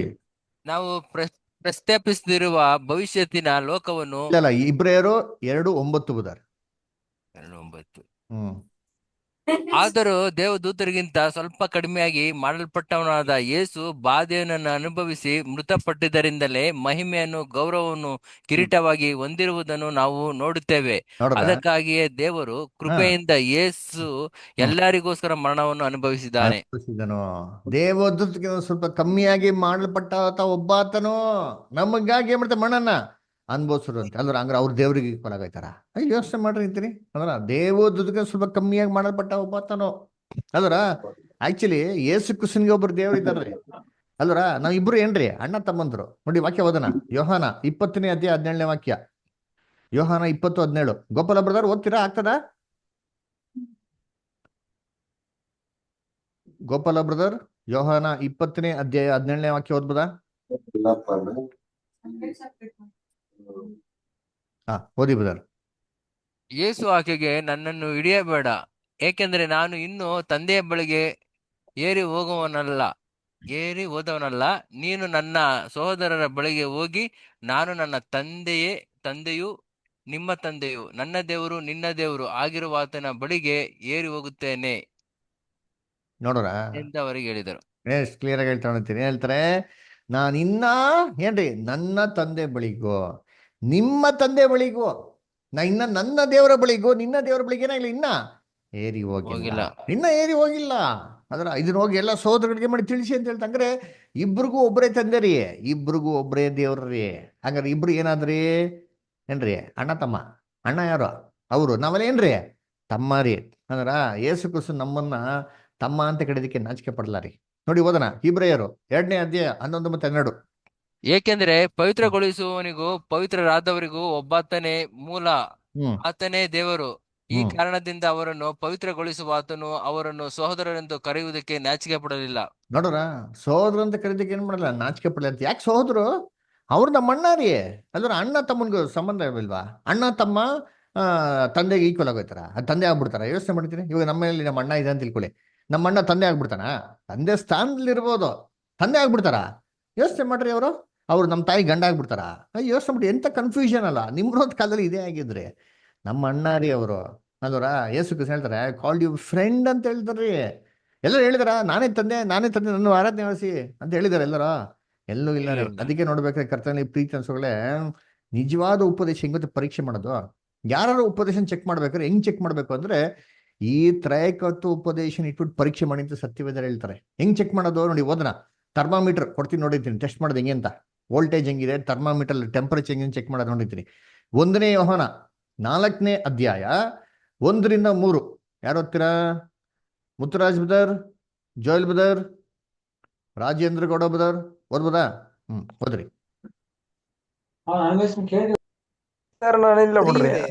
ಅನೇಕ ಮಂದಿ ಸುಳ್ಳು ಪ್ರವಾದಿಗಳು ಲೋಕದೊಳಗೆ ಬಂದಿರುವುದರಿಂದ ನೀವು ಆತ್ಮದ ಎಲ್ಲಾ ನುಡಿಗಳನ್ನು ನಂಬದೆ ಆಯಾ ನುಡಿಗಳು ದೇವರಿಂದ ಪ್ರೇರಿತವಾದವುಗಳೋ ಅಲ್ಲವೋ ಎಂದು ಅವುಗಳನ್ನು ಪರೀಕ್ಷಿಸಬೇಕು. ನೋಡ್ರಿ ಏನ್ ಹೇಳ್ತಾರೆ ಏನ್ರಿ, ಆತ್ಮನ ಎಲ್ಲಾ ನುಡಿಗಳನ್ನ ನಂಬಕ್ ಹೋಗ್ಬೇಡ್ರಿ. ಯಾಕೆ ಲೋಕದಲ್ಲಿ ತುಂಬಾ ಏನ್ರಿ ಸುಳ್ಳು ಉಪದೇಶಗಳು ಉಂಟಾರೆ, ಸುಳ್ಳು ಪ್ರವಾದಿಗಳು ಉಂಟಾರೆ, ಸುಳ್ಳು ಬೋಧನೆ ಮಾಡೋರು ಉಂಟಾರೆ ಅಂತ ಎಲ್ಲಾ ಉಪದೇಶಗಳನ್ನ ದಯವಿಟ್ಟು ಪರೀಕ್ಷೆ ಮಾಡಿ ಅಂತ ಹೇಳ್ತಾರೆ. ಸರಿ, ಹೆಂಗಪ್ಪ ಪರೀಕ್ಷೆ ಮಾಡೋದು ನಾವು? ನೋಡಿ ಹೇಳ್ತಾರೆ ಮುಂದಕ್ಕೆ ಓದಿ. ಪ್ರೇರಿಸುವಂತವನು ದೇವರ ಆತ್ಮನೇ ಎಂದು ತಿಳಿದುಕೊಳ್ಳುವುದಕ್ಕೆ ಲಕ್ಷಣವೇನೆಂದರೆ, ಮನುಷ್ಯನಾಗಿ ಬಂದ ಯೇಸು ಕ್ರಿಸ್ತನನ್ನು ಒಪ್ಪಿಕೊಳ್ಳುವ ಆತ್ಮವು ದೇವರಿಂದ ಪ್ರೇರಿತವಾಗಿದ್ದದ್ದು. ಅಂಡರ್ಲೈನ್ ಮಾಡ್ಕೊಳ್ರಿ, ಯೇಸು ಕ್ರಿಸ್ತು ಮನುಷ್ಯನಾಗಿ ಭೂಲೋಕಕ್ಕೆ ಬಂದ್ರು, ಮನುಷ್ಯನಾಗಿ ಏನ್ರಿ ಮನುಷ್ಯನಿಗೆ ವಿಮೋಚನೆ ಕೊಡಕ್ ಬಂದ್ರು ಅಂತ ಅಂದ್ಬಿಟ್ಟು ಯಾರಿದ್ನ ನಂಬ್ತಾರೋ ಇದೇ ದೇವರಿಂದ ಪ್ರೇರಿತವಾದಂತ ಉಪದೇಶ. ಇವತ್ತು ಎಲ್ಲಿ ನಂಬ್ತಾರೆ? ಯೇಸು ಕ್ರಿಸ್ತು ದೇವರಾಗಿ ಬಂದ್ರು ಅಂತಾರ, ಹಂಗೆ ತಾನೇ ಹೇಳೋದು ಅಲ್ವರ? ಯೇಸು ಕ್ರಿಸ್ತು ಮನುಷ್ಯನಾಗಿ ಬಂದು ಶಿಲ್ಮೆ ಸತ್ರು ಅಂತ ಹೇಳ್ತಾರೆ. ಇಲ್ಲ ರೀ, ದೇವರೇ ನಮ್ಗಾಗಿ ನೋಡ್ಬಿಟ್ಟು ಪ್ರಾಣ ಕೊಟ್ಬಿಟ್ರು ಅಂತ. ನಿಜವಲ್ಲ ರೀ? ನೋಡಿ, ದೇವ್ರ ಕೈಲಿ ಸಾಧ್ಯವಾಗ್ತದೆ ಮಾಡ್ಬಿಟ್ಟಿರೋರ್ರಿ. ಅರ್ಥ ಮಾಡ್ಕೊಳ್ರಿ, ದೇವರು ಅಮರತ್ವ ಸ್ವರೂಪನು ಅದರ. ಆದ್ರೆ ದೇವರು ಅಮರತ್ವ ಸ್ವರೂಪನು ಆಗಿರೋದ್ರಿಂದ ಅವ್ರ ಕೈಲಿ ಜೀವ ಕೊಡಕ್ ಆಗದಿರೋ ಕಾರಣದ ಒಂದೇ ಏಕೈಕ ಕಾರಣದಿಂದ ತನ್ನ ಮಗನ ಕೊಟ್ಟಿರೋದ್ರಿ. ಅದಕ್ಕೆ ಹೇಳೋದು ಸತ್ಯವೇದದಲ್ಲಿ ಈ ಉಪದೇಶನ ಏನ್ರಿ ಯಾರೋ ಸರಿಯಾದ ರೀತಿಯಲ್ಲಿ ಉಪದೇಶಿಸ್ತಾರೋ, ಯೇಸು ಕ್ರಿಸ್ತು ಮನುಷ್ಯನಾಗಿ ಬಂದು ನಂಬ್ತಾರೋ ಅದೇ ದೇವರಿಂದ ಬರುವಂತ ಒಂದು ದೇವರಿಂದ ಪ್ರೇರಣೆ ಆಗಿರೋಂಥದ್ದು. ಆಮೇಲೆ ನೆಕ್ಸ್ಟ್ ಬದರ್ ಕಂಟಿನ್ಯೂ ಮಾಡಿ. ಯೇಸುವನ್ನು ಒಪ್ಪದೇ ಇರುವ ಆತ್ಮವು ದೇವರಿಂದ ಪ್ರೇರಿತವಾದದ್ದಲ್ಲ. ನೋಡ್ರ, ಇದನ್ನ ಒಪ್ಪದೇ ಇರೋಂಥ ಆತ್ಮ, ಇದನ್ನ ಒಪ್ಪದೇ ಇರೋಂಥ ಉಪದೇಶ ಅದು ದೇವರಿಂದ ಬಂದಿರೋದಲ್ಲ ರೀ ಇದು. ಮತ್ ಇನ್ನೇನು ಮುಂದೆ ಕೇಳ್ತಾ ನೋಡಿ. ಅದು ಕ್ರಿಸ್ತ ವಿರೋಧಿಯ ಆತ್ಮವಾಗಿದೆ. ಇದೆಂತ ವಿರೋಧಿ ಆತ್ಮ ಅಂತೆ? ಕ್ರಿಸ್ತ ವಿರೋಧಿ. ಅರೆ ಆಂಟಿ ಕ್ರೈಸ್ಟ್ ಕೇಳಿದ್ರೆ, Antichrist subject. Antichrist ಯಾರು? ಆಂಟಿ ಕ್ರೈಸ್ಟ್ ಯಾವಾಗ ಬರ್ತಾನೆ? ಯಾರಿಗಾರು ಗೊತ್ತಿದ್ಯಾ? ಯಾರು ಕ್ರಿಸ್ತ ವಿರೋಧಿ?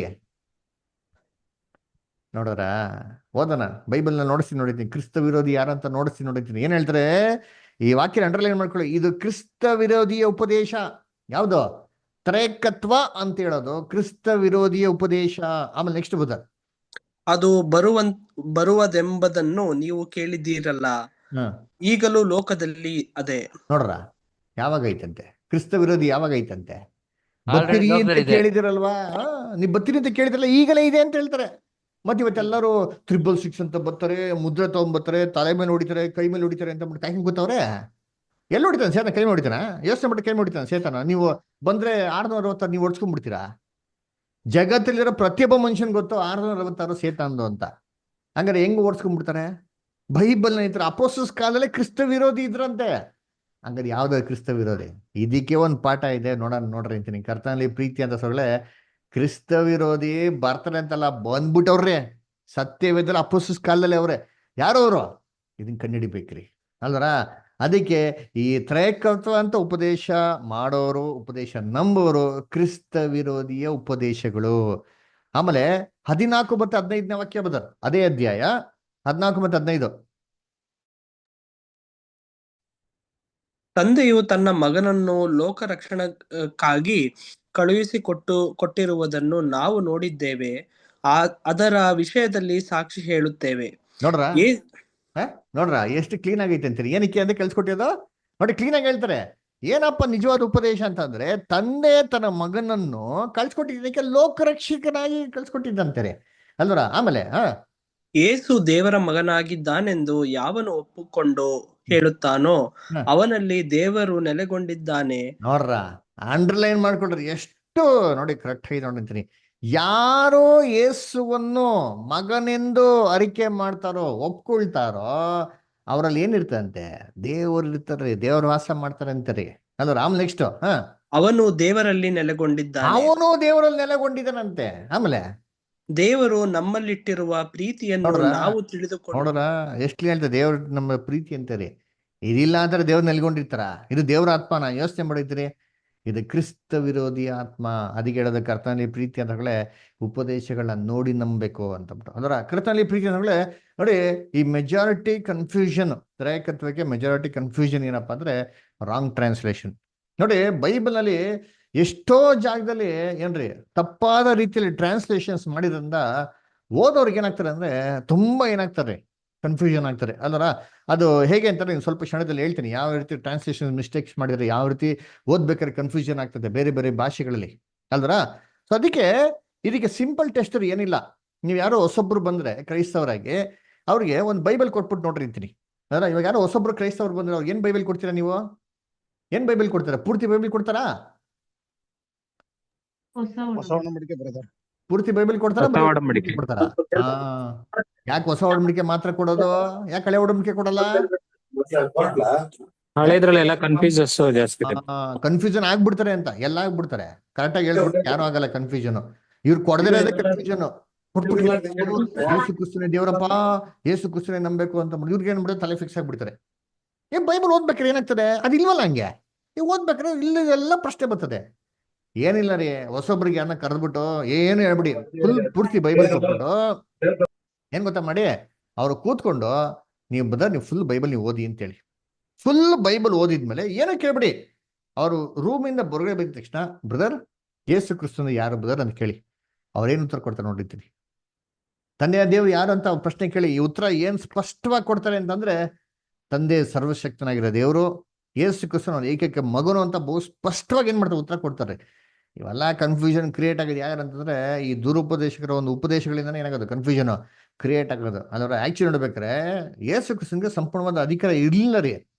ಅಧಿಕಾರನ ಕೊಟ್ಟವರೇ ತಂದೆಯ ದೇವರು. ನೋಡಿ ಬೇಕಾದ್ರೆ ಓದೋಣ, ಪ್ರಕಟಣೆ 5ನೇ ಅಧ್ಯಾಯ ನೋಡೋಣ. ಪ್ರಕಟಣೆ 5ನೇ ಅಧ್ಯಾಯ 1-4 ಓದಿ. Revolution 5th chapter 1-5. ಸೋಸಾಲಿಕರ್ ಸೈಮನ್ ಓದಿ, ಜೋಸಫ್ ಓದಿ. ಸಿಂಹಾಸನದ ಮೇಲೆ ಕುಳಿತಿದ್ದಾತನ ಬಲಗೈಯಲ್ಲಿ ಒಂದು ಸುರುಳಿಯನ್ನು ಕಂಡೆನು.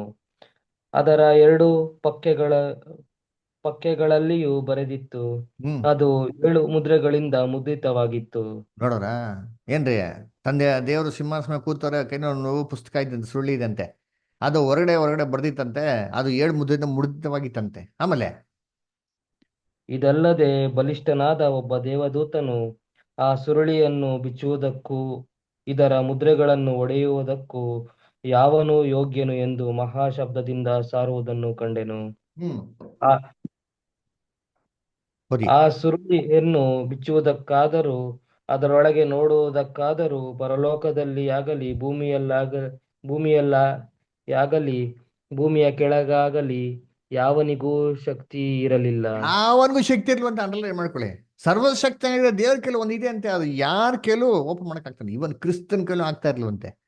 ಆದ್ರೆ ಕ್ರಿಸ್ತನು ಇದನ್ನ ಜಯ ಹೊಂದಿ ಅಧಿಕಾರ ಪಡ್ಕೊಂಡ್ರಂತೆ. ನೋಡಿ ಮುಂದೆ ಕೇಳ್ತಾರೆ, ಹಂಗೆ ಓದಿದ್ರಿ. ಆಗ ಸುರುಳಿಯನ್ನು ಬಿಚ್ಚುವುದಕ್ಕಾಗಲಿ ಅದರಲ್ಲಿ ನೋಡುವುದಕ್ಕಾಗಲಿ ಯೋಗ್ಯನಾದವನು ಒಬ್ಬನೂ ಸಿಕ್ಕಲಿಲ್ಲವಾದ ಕಾರಣ ನಾನು ಬಹಳವಾಗಿ ಅಳುತ್ತಿರಲು ಹಿರಿಯರಲ್ಲಿ ಒಬ್ಬನು ನನಗೆ, ಅಳಬೇಡ, ಅಗೋ ಯೂದ ಕುಲದಲ್ಲಿ ಜನಿಸಿದ ಸಿಂಹವು ದಾವೀದನ ಅಂಕುರದವನು ಆಗಿರುವ ಆತನು ಜಯ ಹೊಂದಿದನು.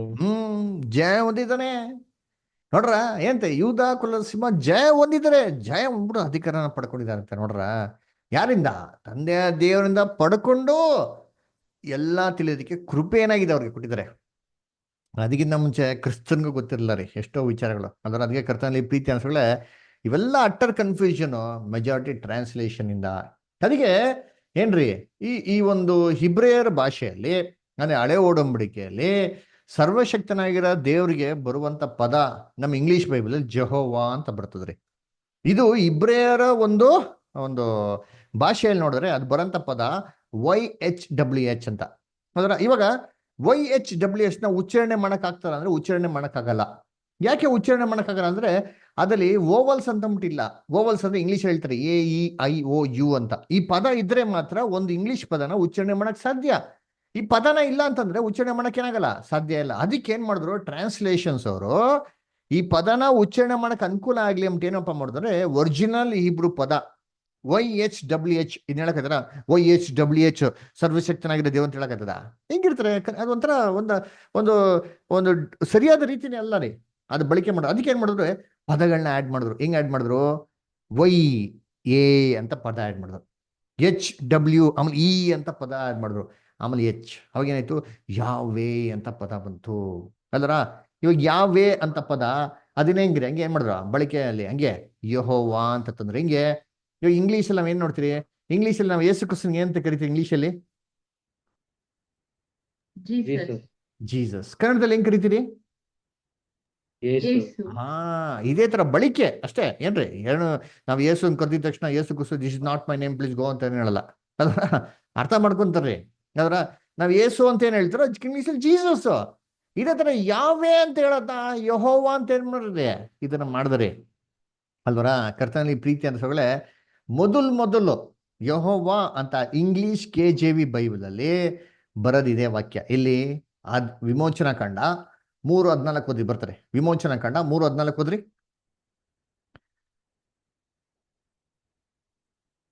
ಹೋದ್ರಿ ಯಾರು sisters? Devika sister, Simon Susalikar, Jacob ದೌದಿ.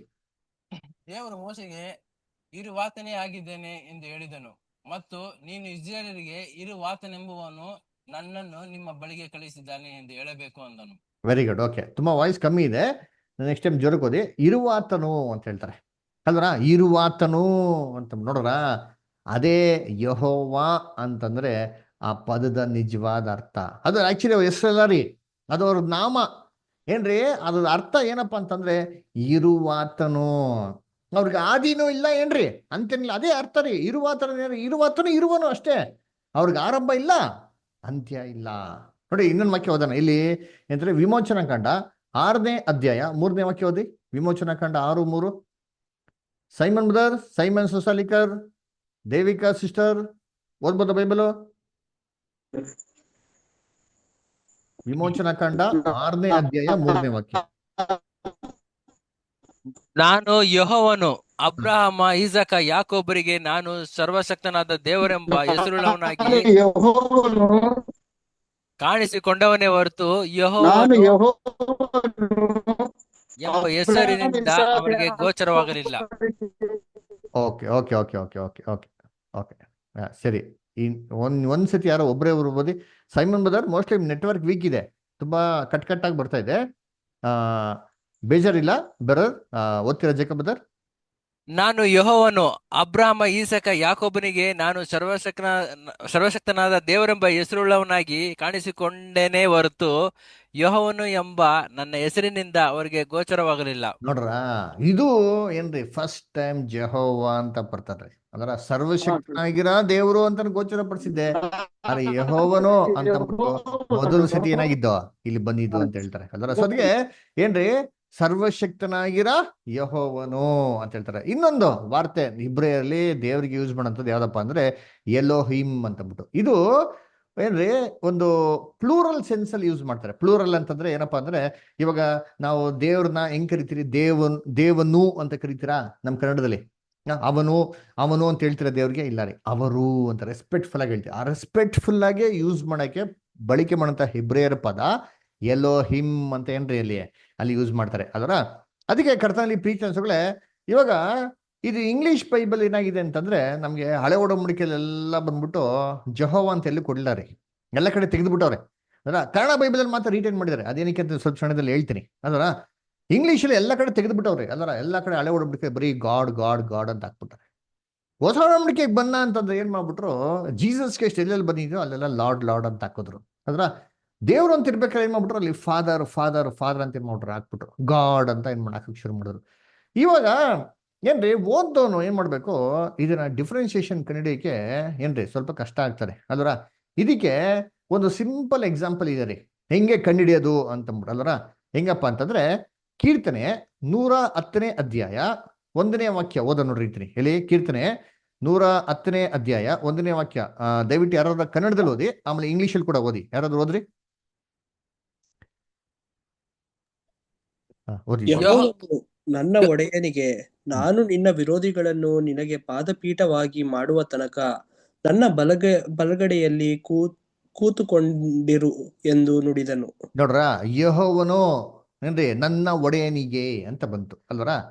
ಇಲ್ಲಿ ಇಬ್ರು ಇದ್ರು ನೋಡಿದ್ರಿ, ಆಲ್ಮೈಟಿ ಗಾಡು ಇದಾರೆ, ಜೀಸಸ್ ಕ್ರೈಸ್ಟ್ ಇದಾರೆ. ಅದರ ಹೆಂಗ್ ಯಾರಿಗೆ ಅಂತ ಇಂಗ್ಲಿಷಲ್ಲಿ ಓದಿ ನೋಡಕ್ ಗೊತ್ತಾಗ್ತದೆ. ಇಂಗ್ಲಿಷ್ ಓದಿರ್ಬೇರೆ ಯಾವ್ದಾರ ಇಂಗ್ಲಿಷಲ್ಲಿ? A Psalm of David, Lord said unto my Lord, sit thou at my right hand until I make thine enemies thy footstool. ನೋಡ್ರಿ, ಇವಾಗ ಲಾರ್ಡ್ ಸೆಡ್ ಅಂಟು ಮೈ ಲಾರ್ಡ್. ಅರೆ ಹೇಗೆ ಇಬ್ಬಿಬ್ರು ಲಾಡಾ? ಹೆಂಗಿದೆ ಅರ್ಥ ಮಾಡ್ಕೊಳೋದು ಅಲ್ವರ? ಇವಾಗ ಇಂಗ್ಲಿಷಲ್ಲಿ ಲಾರ್ಡ್ ಅಂತ ಬರ್ದರ್ ಗೊತ್ತಾ? ಆ ಲಾರ್ಡ್ ಅಂತ ಬರ್ದಿರೋಕ್ಕೆ ವ್ಯತ್ಯಾಸ ಐತಾ ಇಲ್ವಲ್ಲಿ ಇಂಗ್ಲಿಷಲ್ಲಿ? ಅಲ್ಲಿ ಇಂಗ್ಲಿಷಲ್ಲಿ ಬರ್ದರ್ ಗೊತ್ತಾ? ಇಂಗ್ಲಿಷ್ ಬೈಬಲ್ ಪ್ರಿಂಟ್ ಆಗಿದೆ, ಹೆಂಗ್ ಪ್ರಿಂಟ್ ಆಗಿದೆ? ಫಸ್ಟ್ ಲಾರ್ಡ್ಗೂ ಸೆಕೆಂಡ್ ಲಾರ್ಡ್ಗೂ ಏನಿದೆ ವ್ಯತ್ಯಾಸ? ಫಸ್ಟ್ ಲಾರ್ಡ್ ಕ್ಯಾಪಿಟಲ್ ಲೆಟರ್ಸ್ ಅಲ್ಲಿ ಇದೆ brother, second lord capital letters ಅಲ್ಲಿ ಇಲ್ಲ. ನೋಡಿ ಅರ್ಥ ಮಾಡ್ಕೊಳ್ಳಿ, ಡಿಸ್ಪ್ಲೇ ಮಾಡಿಸಿ ನೋಡಿರ್ತೀನಿ.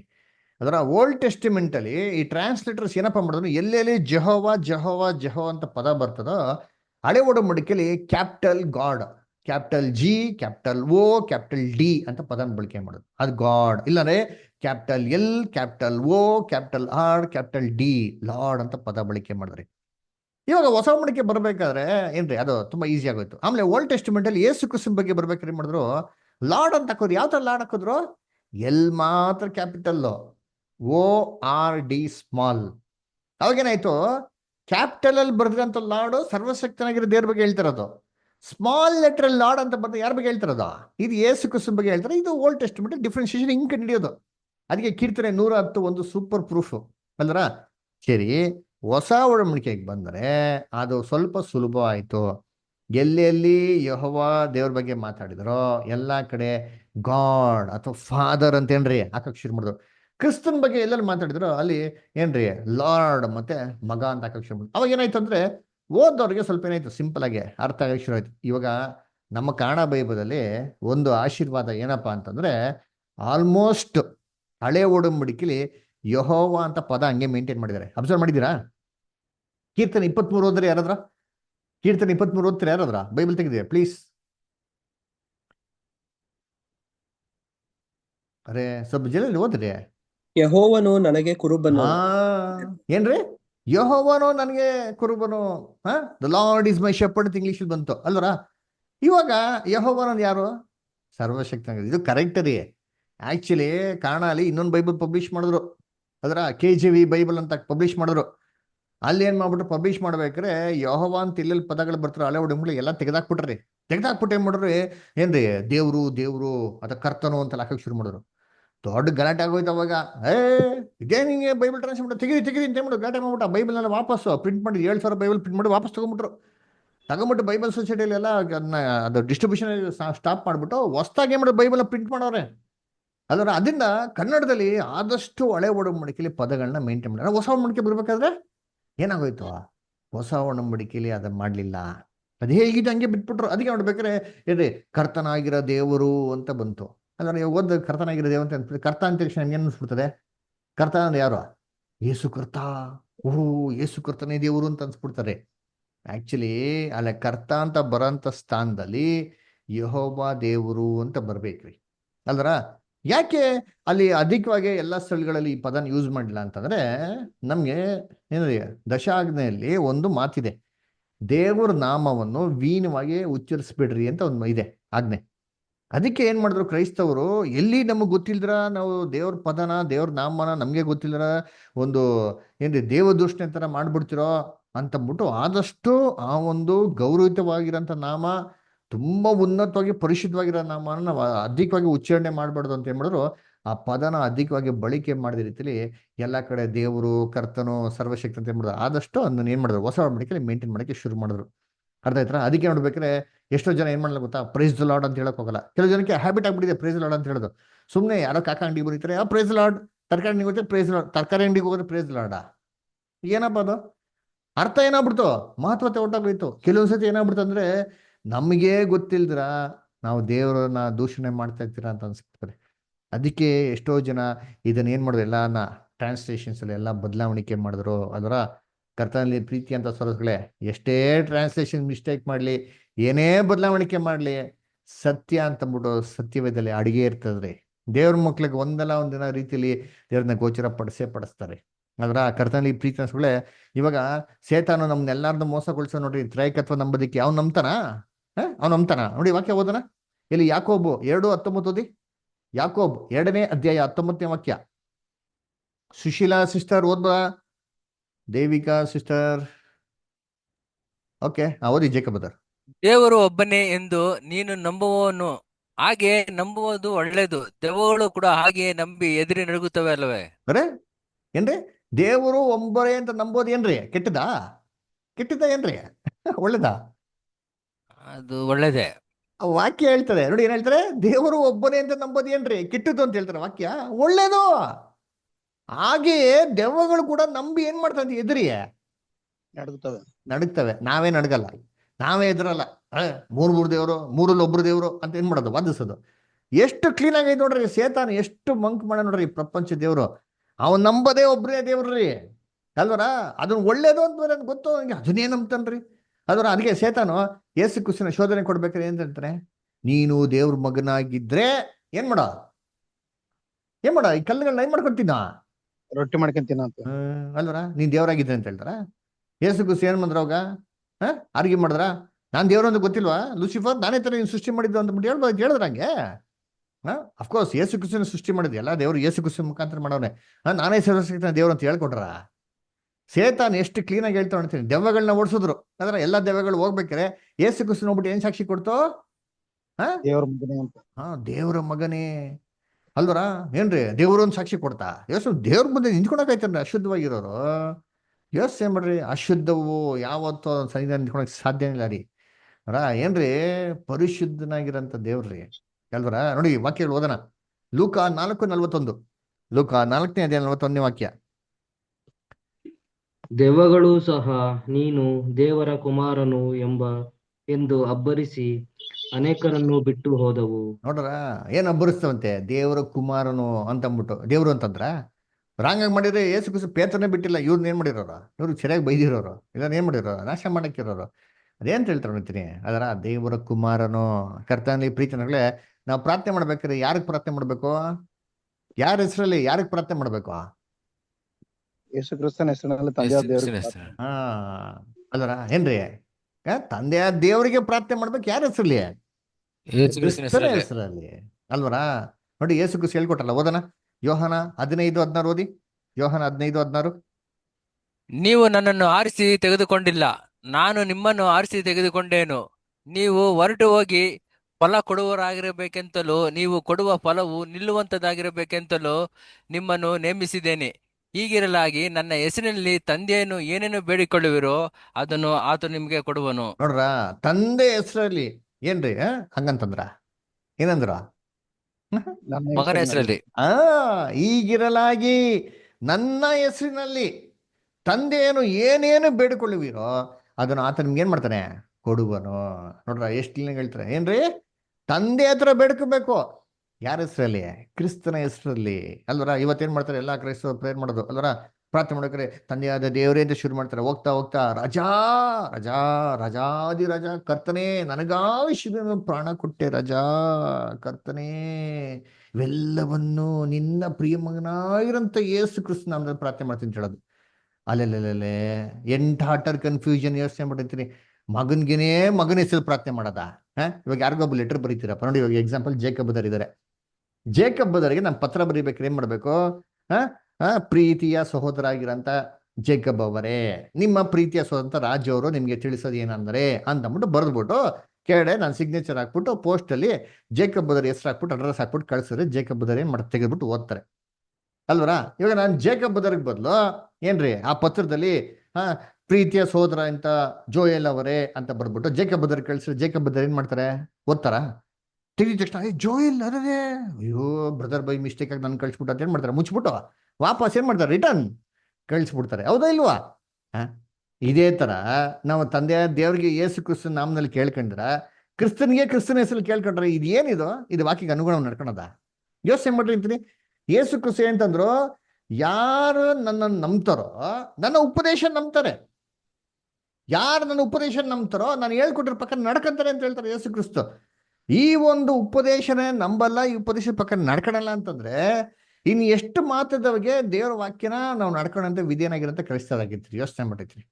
ಎಷ್ಟು ಸ್ಪಷ್ಟವಾಗಿ ಹೇಳಿ ನೋಡಿ, ವಾಕ್ಯದ ಬಹು ಸ್ಪಷ್ಟವಾಗಿ ಹೇಳ್ತಾರೆ ಯೇಸು ಕ್ರಿಸ್ತ. ನನ್ನ ನಾಮದ ನಾನು ಹೇಳ್ತಾ ಇದ್ದೀನಿ, ನಿಮ್ಮ ಸಂತೋಷ ಏನಾಗ್ಲಿ, ಲೆಟ್ ಯುವರ್ ಜಾಯ್ ಬಿ ಫುಲ್ಡ್. ನಾನು ಇವಾಗ ಹೇಳ್ತೀನಿ, ನಿಮ್ಮ ಸಂತೋಷ ಪೂರ್ತಿಯಾಗಿರ್ಲಿ. ಆದ್ರೆ ನಾನು ತಂದೆ ದೇವ್ರ ಹತ್ರ ಏನ್ ಬೇಕಾರ ಕೇಳ್ಕೊಳ್ಳಿ, ನನ್ನ ನಾಮದಲ್ಲಿ ದೇವ್ರ ಏನ್ ಮಾಡ್ತಾರೆ, ನಿಮ್ಗೆ ಒದಗಿಸ್ಕೊಡ್ತೇನೆ ಹೇಳ್ತಾರೆ. ಯಾರ ನಾಮದಲ್ಲಿ ಕೇಳ್ಬೇಕು ಏನ್ರಿ? ತಂದೆಯಾದ ದೇವ್ರಿಗೆ ಕ್ರಿಸ್ತನ ನಾಮದಲ್ಲಿ ಪ್ರಾರ್ಥನೆ ಮಾಡ್ಬೇಕ್ರಿ. ಏನ್ರಿ? ಯೇಸು ಕ್ರಿಸ್ತನ್ಗೆ ಯೇಸು ಕ್ರಿಸ್ತನ ಹೆಸರು ಪ್ರಾರ್ಥನೆ ಮಾಡೋದಲ್ಲ. ಕರ್ತನಲ್ಲಿ ಪ್ರೀತಿ ಅನ್ಕೊಳ್ಳಿ. ಅದರಿಂದ ಈ ಡಿಫ್ರೆನ್ಸಿಯೇಷನ್ ಅರ್ಥ ಮಾಡ್ಕೊಬೇಕ್ರಿ. ಒಂದೇ ಡಿಫ್ರೆನ್ಸಿಯೇಷನ್ ರೀ, ತಪ್ಪಾಗಿ ಯಾರು ತಪ್ಪು ತಿಳ್ಕೊಂಬಿಡಿ. ತಂದೆ ಮಗ ಇಬ್ರು ಬೇರೆ ಬೇರೆ ಅಂತ ತತ್ವ ಮಾತ್ರ ತಿಳ್ಕೊಳ್ಳಿ, ಅಷ್ಟೇ ಹೊರತು ಬೇರೆ ಏನೂ ಇಲ್ಲ ರೀ. ಅದಕ್ಕೆ ಇದು ಬೈಬಲ್ ಒಂದು ಬ್ಯೂಟಿಫುಲ್ ಕಥೆ ಇದೆ, ಹೇಳ್ತೀನಿ ಕೇಳ್ರಿ. ಯೋಸೆಫ್ ಗೊತ್ತಾ? ಯೋಸೆಫು ಐಗುಪ್ತ ದೇಶದಲ್ಲಿ ಇರ್ತಾನೆ. ಫಾರೋನ್ಗೆ ಒಂದು ಕನ್ಸು ಬರ್ತಾರೆ. ಆ ಕನ್ಸಿನ ಅರ್ಥ ಹೇಳ್ತಾರೆ. ಫಾರೋ ತುಂಬಾ ಖುಷಿ ಆಗ್ಬಿಡ್ತಾರೆ. ಐಗುಪ್ತ ದೇಶದ ಸರ್ವ ಅಧಿಕಾರಿನಾಗಿ ಯೋಸೆಫ್ನ ಮಾಡ್ತಾರೆ. ಮಾಡ್ಬಿಟ್ಟು ಹೆಂಗ್ ಗೊತ್ತಾ ಮಾಡ್ತಾರೆ, ರಾಜಿಂಗಿರಂತ ಚಿನ್ನದ ಚೈನ್ ಕೊಡ್ತಾರೆ, ರಾಜಿಂಗಿರಂತ ರಥ ಕೊಡ್ತಾರ್ರಿ, ರಾಜನ್ಗಿರಂತ ಎಲ್ಲ ಅಧಿಕಾರ ಕೊಡ್ತಾರೆ. ರಾಜ ಬಿಟ್ರೆ ನೆಕ್ಸ್ಟ್ ಐಗುಪ್ತ ದೇಶದಲ್ಲೇ ಯೋಸೆಫ್. ಯೋಸೆಫನ್ ಪರ್ಮಿಷನ್ ಅಂದ್ರೆ ಯಾರೋ ಕೈ ಕಾಲು ಏನು ಎತ್ತಂಗಿಲ್ಲ, ಏನ್ ಕೆಲಸನ ಮಾಡಂಗಿಲ್ಲ ರೀ. ಸಿಂಹಾಸನದಲ್ಲಿ ಮಾತ್ರ ಏನಾಗಿರ್ಬೇಕು, ಫಾರೋನು ದೊಡ್ಡವನಾಗಿರ್ಬೇಕು ಅಂತ ನೇಮಿಸ್ತಾರ್ರಿ. ಹೇಳಿದ್ರ ವಾಕ್ಯ ಓದ ನೋಡಿದ್ದೀನಿ. ಆದಿಕಾಂಡ 41ನೇ ಅಧ್ಯಾಯ 40ರಿಂದ 44 ಓದ್ರಿ. Genesis 41st chapter verses 40 in the 44. ನೀನೇ ಅರಮನೆಯಲ್ಲಿ ಸರ್ವಾಧಿಕಾರಿಯಾಗಿರಬೇಕು. ನೋಡ್ರ, ನೀನೇ ಅರಮನೆಯಲ್ಲಿ ಸರ್ವಾಧಿಕಾರಿ ಆಗಿರಬೇಕು. ನಿನ್ನ ಅಪ್ಪಣೆಯ ಮೇರೆಗೆ ಪ್ರಜೆಗಳೆಲ್ಲರೂ ನಡೆದುಕೊಳ್ಳಬೇಕು. ನಿನ್ನ ಅಪ್ಪಣೆ ಮೇರೆಗೆ ಪ್ರಜೆಗಳು ನಡ್ಕೊಳ್ಬೇಕು. ಆಮೇಲೆ ಸಿಂಹಾಸನದ ವಿಷಯದಲ್ಲಿ ಮಾತ್ರ ನಾನು ನಿನಗಿಂತ ದೊಡ್ಡವನಾಗಿರುವೆನು ಎಂದು ಹೇಳಿದನು. ಎಲ್ಲಾರು ನಿನ್ ಮಾತು ಕೇಳ್ಬೇಕು, ನಿಂತ ನಡ್ಕೊಂಡು ಹೇಳ್ದಂಗೆ ಕೇಳ್ಬೇಕು ಅಂತ ತಕ್ಷಣ ಇವರೇ ದೇವರಾಗ್ಬಿಟ್ರ, ಇವರೇ ಐಗುಪ್ತ ದೇಶಕ್ಕೆ ಅಧಿಪತಿ ಆಗ್ಬಿಟ್ರ. ಸಿಂಹಾಸನದಲ್ಲಿ ಮಾತ್ರ ನಾನ್ ನಿನಗಿಂತೇನಾಗಿದ್ದೀನಿ, ದೊಡ್ಡವನಾಗಿರುವೇನು. ಎಷ್ಟು ಚೆನ್ನಾಗಿದೆ ನೋಡ್ರಿ. ಸರ್ವಾಧಿಕಾರ ಫಾರೋನೇ ಯೋಸೆಫನ್ ಕೊಟ್ಟಿದ್ದು. ಎಲ್ಲಾರು ಯೋಸೆಫನ್ ಮಾತು ಕೇಳ್ಬೇಕು ಅಂತಂದ್ಬಿಟ್ಟು ಫಾರೋನು ಯೋಸೆಫನ್ ಮಾತು ಕೇಳ್ಬೇಕು ಅಂತಲ್ಲ ರೀ. ಫಾರೋ ಯೋಸೆಫನ್ಗೆ ದೊಡ್ಡವನಾಗಿರ್ತಾರಂತೆ. ನೆಕ್ಸ್ಟ್ ಫರೋಹನು ಯೋಸೇಫನಿಗೆ, ನೋಡು, ಐಗುಪ್ತ ದೇಶದ ಮೇಲೆಲ್ಲಾ ನಿನ್ನನ್ನು ಅಧಿಕಾರಿಯನ್ನಾಗಿ ಇಟ್ಟಿದ್ದೇನೆ ಎಂದು ಹೇಳಿ ತನ್ನ ಕೈಯಿಂದ ಮುದ್ರಿಕೆಯನ್ನು ತೆಗೆದು ಯೋಸೇಫನ ಕೈಗೆ ಇಟ್ಟು ಅವನಿಗೆ ನಾರುಮಡಿಯನ್ನು ಹೊದಿಸಿ ಅವನ ಕೊರಳಿಗೆ ಚಿನ್ನದ ಸರಪಣಿಯನ್ನು ಹಾಕಿಸಿ ತನಗಿದ್ದ 12ನೆಯ ರಥದಲ್ಲಿ ಕುಳ್ಳರಿಸಿ ಎರಡನೆಯ ರಥದಲ್ಲಿ ಕುಳ್ಳರಿಸಿ ಅವನ ಮುಂದೆ ಅಡ್ಡ ಬೀಳಿರಿ ಎಂದು ಪ್ರಕಟಣೆ ಮಾಡಿಸಿ. ನೋಡ್ರಿ ಏನ್ ಕೊಟ್ಟಾರಂತೆ, ಏನಂತಂದ್ರಲ್ಲಿ ಏನ್ರಿ ಎಲ್ಲ ಅಧಿಕಾರ ಕೊಡ್ತಾರ್ರಿ, ಎಲ್ಲ ಪವರ್ ಕೊಟ್ಬಿಟ್ರು. ರಾಜನ 2ನೇ ರಥ, 1ನೇ ರಥ ಎಲ್ಲ ಆತನಿಗೆ ಅಡ್ಡ ಬಿದ್ದು ಈತನ ನಮಸ್ಕರಿಸಿ ಈತನ ಮಾತನ್ನೇ ಮಾಡ್ರಿ ಕೇಳಿ ಅಂತ ಹೇಳ್ತಾರೆ. ಇದೇ ತರ ತಂದೆಯ ದೇವರು ಎಲ್ಲ ಅಧಿಕಾರನ ಯಾರಿಗೆ ಮಾಡ್ಕೊಡ, ಕ್ರಿಸ್ತನ ಕೊಟ್ಟವ್ರಿ. ಹಂಗಂತಂದ್ಬಿಟ್ಟು ದೇವರು ಕೂಡ ಕ್ರಿಸ್ತನ್ ಕಡೆ ಹೋದ್ರು ಅಂತಲ್ಲ ರೀ. ವಾಕ್ಯ ಬಹು ಸ್ಪಷ್ಟವಾಗಿದೆ. ಓದ ನೋಡಿದ್ದೀನಿ. ಎಲ್ಲಿ 1ನೇ ಕೊರಿಂಥ 15ನೇ ಅಧ್ಯಾಯ 27ರಿಂದ 28. ಜೇಕಬ್ ಬ್ರದರ್ ಓದ್ತೀರಾ? 1 Corinthians 15 chapter 27 and 28.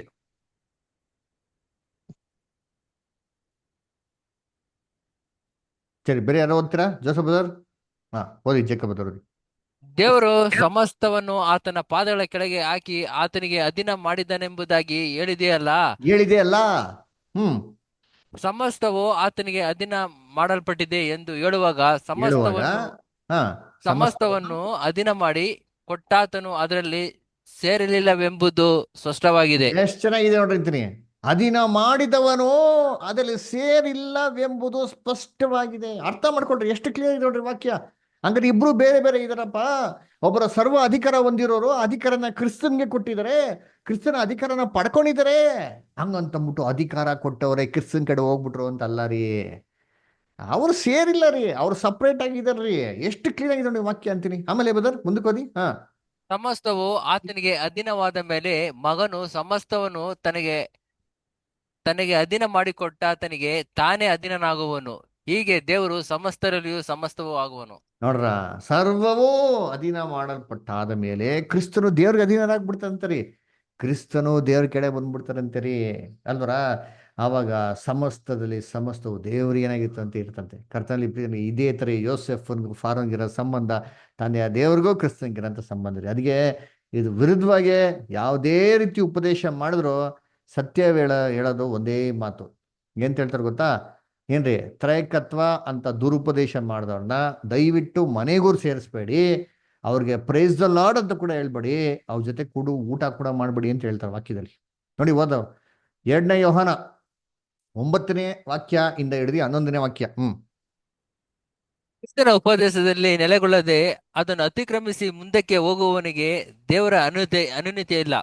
ಆ ಉಪದೇಶದಲ್ಲಿ ನೆಲೆಗೊಂಡಿರುವವನಿಗೆ ತಂದೆ ಮತ್ತು ಮಗನ ಅನುನ್ನತಿ ಉಂಟು. ನೋಡ್ರ, ತಂದೆ ಮತ್ತೆ ಮಗನ ಅನುನ್ನತಿ ಉಂಟು ಉಪದೇಶದಲ್ಲಿ ನೆಲೆಗೊಂಡಿರೋನ್ಗೆ. ಆಮೇಲೆ ಈ ಉಪದೇಶಕ್ಕೆ ಒಪ್ಪದಿರುವ ಯಾವನಾದರೂ ನಿಮ್ಮ ಬಳಿಗೆ ಬಂದರೆ ಅವನನ್ನು ಮನೆಯೊಳಗೆ ಸೇರಿಸಿಕೊಳ್ಳಬೇಡಿ. ನೋಡ್ರ, ಈ ಉಪದೇಶಕ್ಕೆ ವಿರುದ್ಧವಾಗಿರೋ ಉಪದೇಶ ತ್ರೈಕತ್ವ, ತಂದೆ ಮಗ ಪವಿತ್ರತ್ವ ಮೂರು ಒಬ್ರೇ ಮೂರು ಅಂತ ಯಾರೋ ಉಪದೇಶ ಅಂತಂದ್ರೆ, ತಂದೆ ಮತ್ತೆ ಮಗ ಇಬ್ರು ಬೇರೆ ಬೇರೆ ಅಲ್ಲ ಅಂತ ಯಾರೋ ಹೇಳಲ್ಲ ಅಂತಂದ್ರೆ, ಇಬ್ರು ಒಬ್ರೇ ಅಂತಂದ್ರೆ ಅಂತ ಅವ್ರನ್ನ ಮನೆಯೊಳಗೆ ಏನ್ ಮಾಡ್ಬೇಡಿ, ನೀವು ಸೇರಿಸಬಾರ್ದು ಅಲ್ದ್ರ. ಆಮೇಲೆ ನೆಕ್ಸ್ಟ್ ಅವನಿಗೆ ಶುಭವಾಗಲಿ ಎಂದು ಹೇಳಬೇಡಿ. ಪ್ರೈಸ್ ದ ಲಾರ್ಡ್ ಅಂತ ಹೇಳ್ಬೇಡ್ರಿ, ಶುಭವಾಗ್ಲಿ ಅಂತ ಹೇಳ್ಬೇಡಿ ಅಂತ ಹೇಳ್ತಾರೆ. ಯಾಕೆ?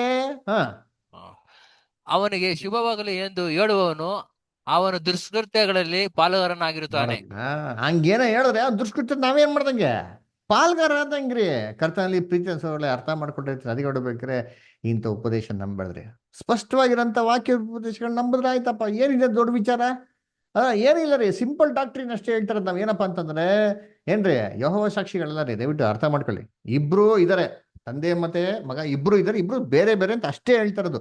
ಇಷ್ಟು ಹೇಳೋಕ್ಕೆ ನಮ್ಗೆ 8 ಅವರ್ ಬೇಕ್ರಿ. ಯೋಚನೆ ಮಾಡಿರ್ತೀರಿ. ಸರಿ, ಇವಾಗೆಲ್ಲ ಪಾಠ ಚೆನ್ನಾಗಿ ಅರ್ಥ ಮಾಡ್ಕೊಂಡಿದ್ರೆ ಇಲ್ಲೋ ಅಂತ ಚಿಕ್ಕದಾಗ ಒಂದೊಂದು ಪ್ರಶ್ನೆ ಕೇಳ್ತೀರಿ. ಒಂದೇ ಒಂದು ಟೆಸ್ಟ್, ಒಂದೇ ಒಂದು ಸಿಂಗಲ್ ಕ್ವಶನ್ ರೀ. ಈ ಕ್ವಶನ್ಗೆ ಯಾರು ಕರೆಕ್ಟಾಗಿ ಉತ್ತರ ಕೊಡ್ತಾರೋ ಅವ್ರ ಪಾಠ ಅರ್ಥ ಮಾಡ್ಕೊಳೋರೆ ಅಂತಾರಿ. ಓಕೆನಾ? ಪ್ರಶ್ನೆ ಓದನ ಅದರ ಈ ಪ್ರಶ್ನೆಗೆ ಎಲ್ಲರೂ ದಯವಿಟ್ಟು ಉತ್ತರ ಕೊಡಬೇಕು. ಎಕ್ಸೆಪ್ಷನ್ಸ್ ಯಾರು ಇಲ್ಲ. ಎಲ್ಲರೂ ಒಬ್ಬೊಬ್ರು ಕೂಡ ಅನ್ಮ್ಯೂಟ್ ಮಾಡಿ ಕಡ್ಡಾಯವಾಗಿ ಕಂಪಲ್ಸರಿಯಾಗಿ ಪ್ರಶ್ನೆ ಉತ್ತರ ಕೊಡಬೇಕು. ಪ್ರಶ್ನೆ ಏನು ಅಂತ ಓದಿ, ಬೈಬಲಲ್ಲಿ ಇದೆ, ನಿಮ್ಮ ಕೈದಲ್ಲಿ ಇದೆ ಪ್ರಶ್ನೆ. ಪ್ರಶ್ನೆ ಯಾವುದು ಅಂತಂದ್ರೆ ಜ್ಞಾನೋಕ್ತಿ 30ನೇ ಅಧ್ಯಾಯ 4ನೇ ವಾಕ್ಯ. ಓದ್ರಿ ದಯವಿಟ್ಟು. ಜ್ಞಾನೋಕ್ತಿ 30ನೇ ಅಧ್ಯಾಯ 4ನೇ ವಾಕ್ಯ ದಯವಿಟ್ಟು ಓದಿ. ಆಕಾಶಕ್ಕೆ ಏರಿ ಓದ್ಬೇಕು. ಆಕಾಶಕ್ಕೆ ಏರಿ ಇಳಿದವನು ಯಾರು? ಆಕಾಶಕ್ಕೆ ಏಳಿ ಇಳಿದವನ್ಯಾರು? ಆಕಾಶಕ್ಕೆ ಏರಿ ಇಳಿದವನ್ ಯಾರು? ಆಮೇಲೆ ಮುಷ್ಟಿಯಲ್ಲಿ ಗಾಳಿಯನ್ನು ಕೂಡಿಸಿದವನು ಯಾರು? ಮುಷ್ಟಿಯಲ್ಲಿ ಗಾಳಿಯನ್ನು ಕೂಡಿಸಿಟ್ಟಿನವರು ಯಾರು? ಆಮೇಲೆ ತನ್ನ ಬಟ್ಟೆಯಲ್ಲಿ ನೀರನ್ನು ಮೂಟೆ ಕಟ್ಟಿರುವವರು ಯಾರು? ನೋಡ್ರ, ತನ್ನ ಬಟ್ಟೆಯಲ್ಲಿ ಏನ್ರಿ ಏನ್ ಮಾಡಂತೆ ನೀರನ್ನು ಮೂಟೆ ಕಟ್ಟಿದವ್ರು ಯಾರ್ರಿ? ಏನ್ರಿ ಡೈಲಾಗು? ನೀರನ್ನ ಮೂಟೆ ಕಟ್ಟಕ್ಕಾಯ್ತದ? ಮುಷ್ಟಿಯಲ್ಲಿ ಗಾಳಿ ಹಿಡಿಯಕಾಯ್ತದ? ಆಕಾಶವನ್ನು ಏರಿ ಇಳಿದಕ್ಕಾಯ್ತದ? ಯಾರು ಯಾರು ಅಂತ ಕೇಳ್ತಾರೆ. ನೆಕ್ಸ್ಟ್ ಭೂಮಿಯ ಎಲ್ಲೆಗಳನ್ನೆಲ್ಲ ಸ್ಥಾಪಿಸುವವನು ಯಾರು? ಭೂಮಿಯ ಎಲ್ಲೆಗಳನ್ನೆಲ್ಲ ಸ್ಥಾಪಿಸಿದವನು ಯಾರು? ಅವನ ಹೆಸರೇನು? ಆ ಮಗನ ಹೆಸರೇನು? ನೀನೇ ಬಲ್ಲವನು. ಆತನ ಹೆಸರೇನು? ಆತನ ಮಗನ ಹೆಸರೇನು? ಕ್ವಶನ್ ಎಲ್ಲ ಐತೆ ನೋಡ್ರಿ. ಆತನ ಹೆಸರೇನು? ಆತನ ಮಗನ ಹೆಸರೇನು? ಇವಾಗ ಈ ಪ್ರಶ್ನೆಗೆ ಉತ್ತರ ಯಾರು ಕೊಡ್ತೀನಿ ನೋಡಂತ. ಆತನ ಹೆಸರೇನು? ಆತನ ಮಗನ ಹೆಸರೇನು? ತಂದೆಯಾದ ಯೆಹೋವ ದೇವರು, ಮಗನಾದ ಯೇಸು ಪ್ರಭು. Very good. ಹೇಳ್ರಿ ನೆಕ್ಸ್ಟ್. ಜೇಕಬದರ್. ಅದೇ ತಂದೆ ಮತ್ತು ಮಗ ಕ್ರಿಸ್ತು ಆಗಿರ್ತಾರ. Very good. ಅಲ್ದ್ರ ಆತನ ಹೆಸರು ಅಂತಂದ್ರೆ ಯಾರು? ತಂದೆ ದೇವರು ಕಳಿಸ್ಕೊಟ್ಟ ಕುಮಾರ. Very good. ದೇವ್ರ ಬ್ರದರ್ ಮತ್ತೆ ಆತನ ಮಗ ಯೇಸು ಕ್ರಿಸ್ತನ್. Very good. ಆರೋಗ್ಯ ಸಮೀ ಬ್ರದರ್, ಈ ಪ್ರಶ್ನೆಗೆ ನೀವೇನು ಉತ್ತರ ಕೊಡ್ತೀರಾ? ತಂದೆಯಾದ ದೇವರು ಯೇಸು ಕ್ರಿಸ್ತರ brother. Very good. Okay. Joel brother, ನೀವೇನಂತೀರಾ? ತಂದೆಯಾದ ದೇವರು ಮತ್ತೆ Yesu Krista brother. Very good. Muthuraj brother, ಈ ಪ್ರಶ್ನೆಗೆ ನಿಮ್ದೇನೋ ಉತ್ತರ ಇದೆಯಾ?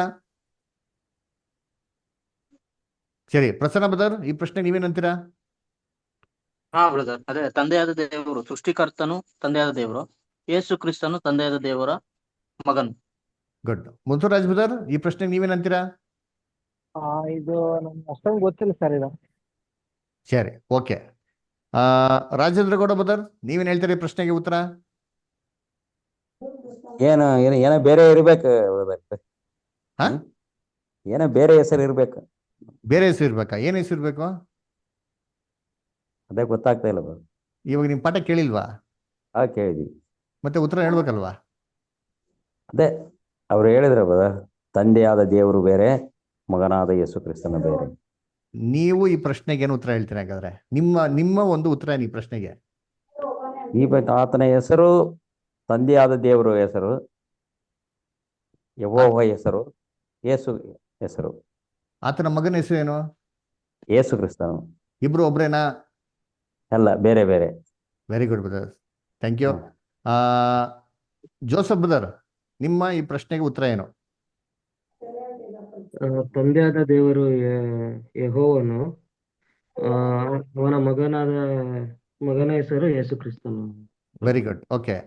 ಸೊಸಾಲಿಕರ್ ಸೈಮನ್ ಬ್ರದರ್, ಈ ಪ್ರಶ್ನೆಗೆ ನಿಮ್ದು ಉತ್ತರ ಏನು? ಸೊಸಾಲಿಕರ್ ಸೈಮನ್ ಬ್ರದರ್, ಲೈನ್ ಇದ್ದೀರಾ? ತಂದೆಯಾದ ದೇವರು ಯೆಹೋವನು, ಮಗನಾದ ದೇವರು ಮಗನ ಯೇಸು ಕ್ರಿಸ್ತನು. ಓಕೆ, ಮಗನಾಗಿರಂತ ಯೇಸು ಕ್ರಿಸ್ತನು. Okay, good. ಸುಜಾತ ಸಿಸ್ಟರ್, ಈ ಪ್ರಶ್ನೆಗೆ ನಿಮ್ದೇನು ಉತ್ತರ? ಸುಜಾತ ಕಾರ್ತಿಕ್ ಸಿಸ್ಟರ್, ಲೈನ್ ಇದ್ದೀರಾ? ಇದೀವಿ ಬ್ರದರ್. ಹಾ, ಈ ಪ್ರಶ್ನೆಗೆ ನಿಮ್ದೇನು ಇಷ್ಟ ಉತ್ತರ?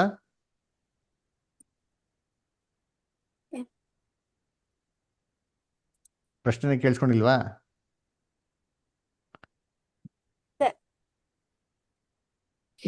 ಆತನ ಹೆಸರೇನು, ಆತನ ಮಗನ ಹೆಸರೇನು? ಇಬ್ರು ಒಂದೇ ಬ್ರದರ್. ಇಬ್ರು ಒಂದೇನಾ? ಇಬ್ರು ಒಂದೇನಾ? ಹಂಗಾರೆ ಏನಕ್ಕೆ ಪವಿತ್ರ ಹೇಳ್ಕೊಟ್ಟವ್ರೆ? ಪವಿತ್ರ ಆತನ ಹೆಸರೇನು, ಆತನ ಮಗನ ಹೆಸರೇನು, ತಂದೆ ಹೆಸರೇನು? ತಂದೆ ಮಗ ಇಬ್ರು ಒಬ್ರೇನಾ? ಇಲ್ಲ ತಂದೆ ಇಬ್ರು ಬ್ರದರ್. ತಂದೆ ಇಬ್ರಾ? ಹಾ, ತಂದೆ ಇಬ್ರಾ? ಮಕ್ಳಿಬ್ರಾ? ಇಲ್ಲ ಬ್ರದರ್. ಮೊಮ್ಮಕ್ಳು ಇನ್ನೊಂದು 4 ಜನ? ಹಾ, ಹೇಳ್ರಿ. ಆತನ ಹೆಸರೇನು, ಆತನ ಮಗನ ಹೆಸರೇನು, ತಂದೆ ಹೆಸರೇನು? ಸರಿ, ತಂದೆ ಅಂತ ಇದರಂತ ಗೊತ್ತಿಲ್ವಾ? ಗೊತ್ತು ಬ್ರದರ್. ಹಾ, ಅವ್ರು ಎಷ್ಟು ಜನ? ಒಬ್ರ, ಇಬ್ರ, ಮೂರ?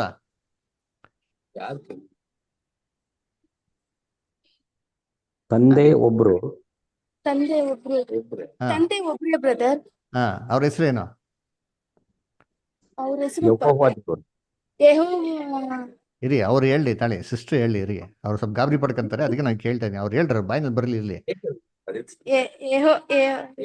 ಯೆಹೋವ ಬ್ರದರ್. ಹಾ, ಓಕೆ. ಆತನ ಮಗನ ಹೆಸರೇನು? ಸರ್ವಶಕ್ತ ದೇವರ ಮಗನ ಹೆಸರೇನು? ಸರ್ ಅದೇ ಗೊತ್ತಿಲ್ವಾ? ಯೇಸು ಕ್ರಿಸ್ತನ ಬ್ರದರ್. ಯೇಸು ಕ್ರಿಸ್ತನ. ಅದಕ್ಕೆ ಗಾಬರಿ ಪಡ್ತಾರೆ ಅಂತ ಹೇಳ್ರಿ. ಎದುರ್ಕೊಂಡು ಟೆನ್ಷನ್ ಆಯ್ತಿರಲ್ಲ. ನಾನು ಕೇಳಿದ್ರೆ ಇನ್ ಟೆನ್ಷನ್ ಆಯ್ತಾರೆ. ನೆಕ್ಸ್ಟ್ RSS ಬಂದು ಏನ್ ಮಾಡ್ತೀರಾ ಗೊತ್ತಿಲ್ಲ. ಅದರ ಕ್ಲಾಸ್ನ ಕ್ಲೀನಾಗಿ ಕೇಳಿಸ್ಕೊಳ್ಳಿ, ಸಮಾಧಾನವಾಗಿ ಅರ್ಥಭರಿತವಾಗಿ ಅರ್ಥ ಮಾಡಿಕೊಂಡು ಪ್ರಶ್ನೆಗೆ ಉತ್ತರ ಕೊಡಬೇಕು. ಓಕೆನಾ? ಸರಿ, ಗುಡ್. ಸುಶೀಲಾ ಸಿಸ್ಟರ್, ನಿಮ್ಗೆ ಈ ಪ್ರಶ್ನೆ ಅರ್ಥ ಆಯ್ತಾ? ಪ್ರಶ್ನೆಗೆ ಉತ್ತರ ಕೊಡ್ತೀರಾ? ನೀವು ಲೈನ್ ಇದ್ದೀರಾ ಸುಶೀಲಾ ಸಿಸ್ಟರ್?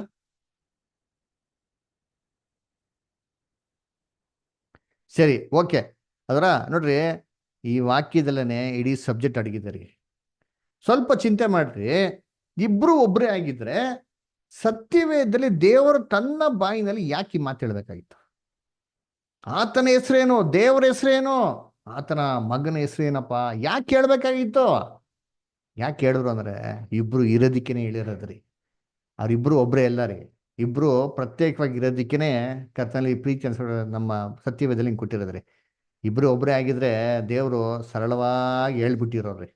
ಅದರ ಅನ್ನ ಕರ್ತನಲ್ಲಿ ಪ್ರೀತಿ ಅನ್ಸೋಳೆ ಏನ್ರಿ, ನಾವು ಕೊನೆಯದಾಗಿ ಏನಪ್ಪ ಹೇಳಕ್ ಆಸೆ ಪಡ್ತೀರಿ ಅಂತಂದ್ರೆ, ತ್ರೈಕತ್ವ ಅಂತ ಉಪದೇಶ ಇಲ್ಲ ಸತ್ಯವೇದದಲ್ಲಿ. ತಂದೆ ಅಂತ ಒಬ್ರು ಇದ್ದಾರೆ, ಅದರ ಮಗನಂತ ಒಬ್ರು ಇದ್ದಾರೆ. ತಂದೆಯ ದೇವರು ಅಂತಂದ್ರೆ ಸೃಷ್ಟಿಗೆ ಸೃಷ್ಟಿಕರ್ತ, ಸರ್ವಶಕ್ತನಾಗಿರೋ ದೇವರು. ಅವರು ಏಕೈಕ ದೇವರು. ಸರಿ, ನಮ್ಮ ರಕ್ಷಕನೇ ಅಂತ ಯೇಸು ಕ್ರಿಸ್ತ ಇದ್ದಾರ ಅಂತಂದ್ರೆ ಎಸ್, ನಮ್ಮ ರಕ್ಷಕಂತ ಯೇಸು ಕ್ರಿಸ್ತ ಇದ್ದಾರೆ. ಅವ್ರು ಇಲ್ದಿರ ನಾವ್ ಏನೂ ಮಾಡಕ್ಕೆ ಸಾಧ್ಯನೇ ಇಲ್ಲ. ಅದರ ಅವ್ರ ಮುಖಾಂತರನೇ ಎಲ್ಲ ಆಗ್ಲೇಬೇಕು. ಅವ್ರು ತುಂಬಾ ಇಂಪಾರ್ಟೆಂಟ್. ಅದರ ಆದ್ರೆ ಅವರು ಸರ್ವಶಕ್ತನ ದೇವರ ಏಕೈಕ ಕುಮಾರನು. ಇದನ್ನ ಮಾತ್ರ ನಾವು ಹೇಳ್ತಿರೋದು. ಇದನ್ನ ದಯವಿಟ್ಟು ಸ್ಪಷ್ಟವಾಗಿ ಅರ್ಥ ಮಾಡ್ಕೊಳ್ಳಿ. ಒಂದೇ ಒಂದು ವಾಕ್ಯ ಓದೋಣ ಕೊನೆಯದಾಗಿ. 1 ಕೊರಿಂಥ 8ನೇ ಅಧ್ಯಾಯ, 1 ಕೊರಿಂಥ 8ನೇ ಅಧ್ಯಾಯ 5 ಮತ್ತು 6. 1 ಕೊರಿಂಥ 8ನೇ ಅಧ್ಯಾಯ 5 ಮತ್ತು 6. ಅನೇಕರನ್ನು ದೇವರುಗಳೆಂದು ಕರ್ತರೆಂದು ಪೂಜಿಸುವುದುಂಟು, ನಿಜವೇ.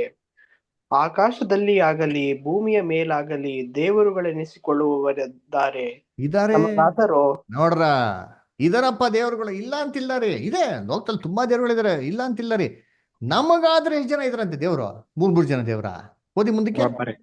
ನಮಗಾದರೋ ಒಬ್ಬನೇ ದೇವರಿದ್ದಾರೆ. ಅಂಡರ್ಲೈನ್ ಮಾಡ್ಕೊಡ್ರಿ, ನಮಗಾದ್ರೂ ಒಬ್ಬನೇ ದೇವರಿದ್ದಾನೆ.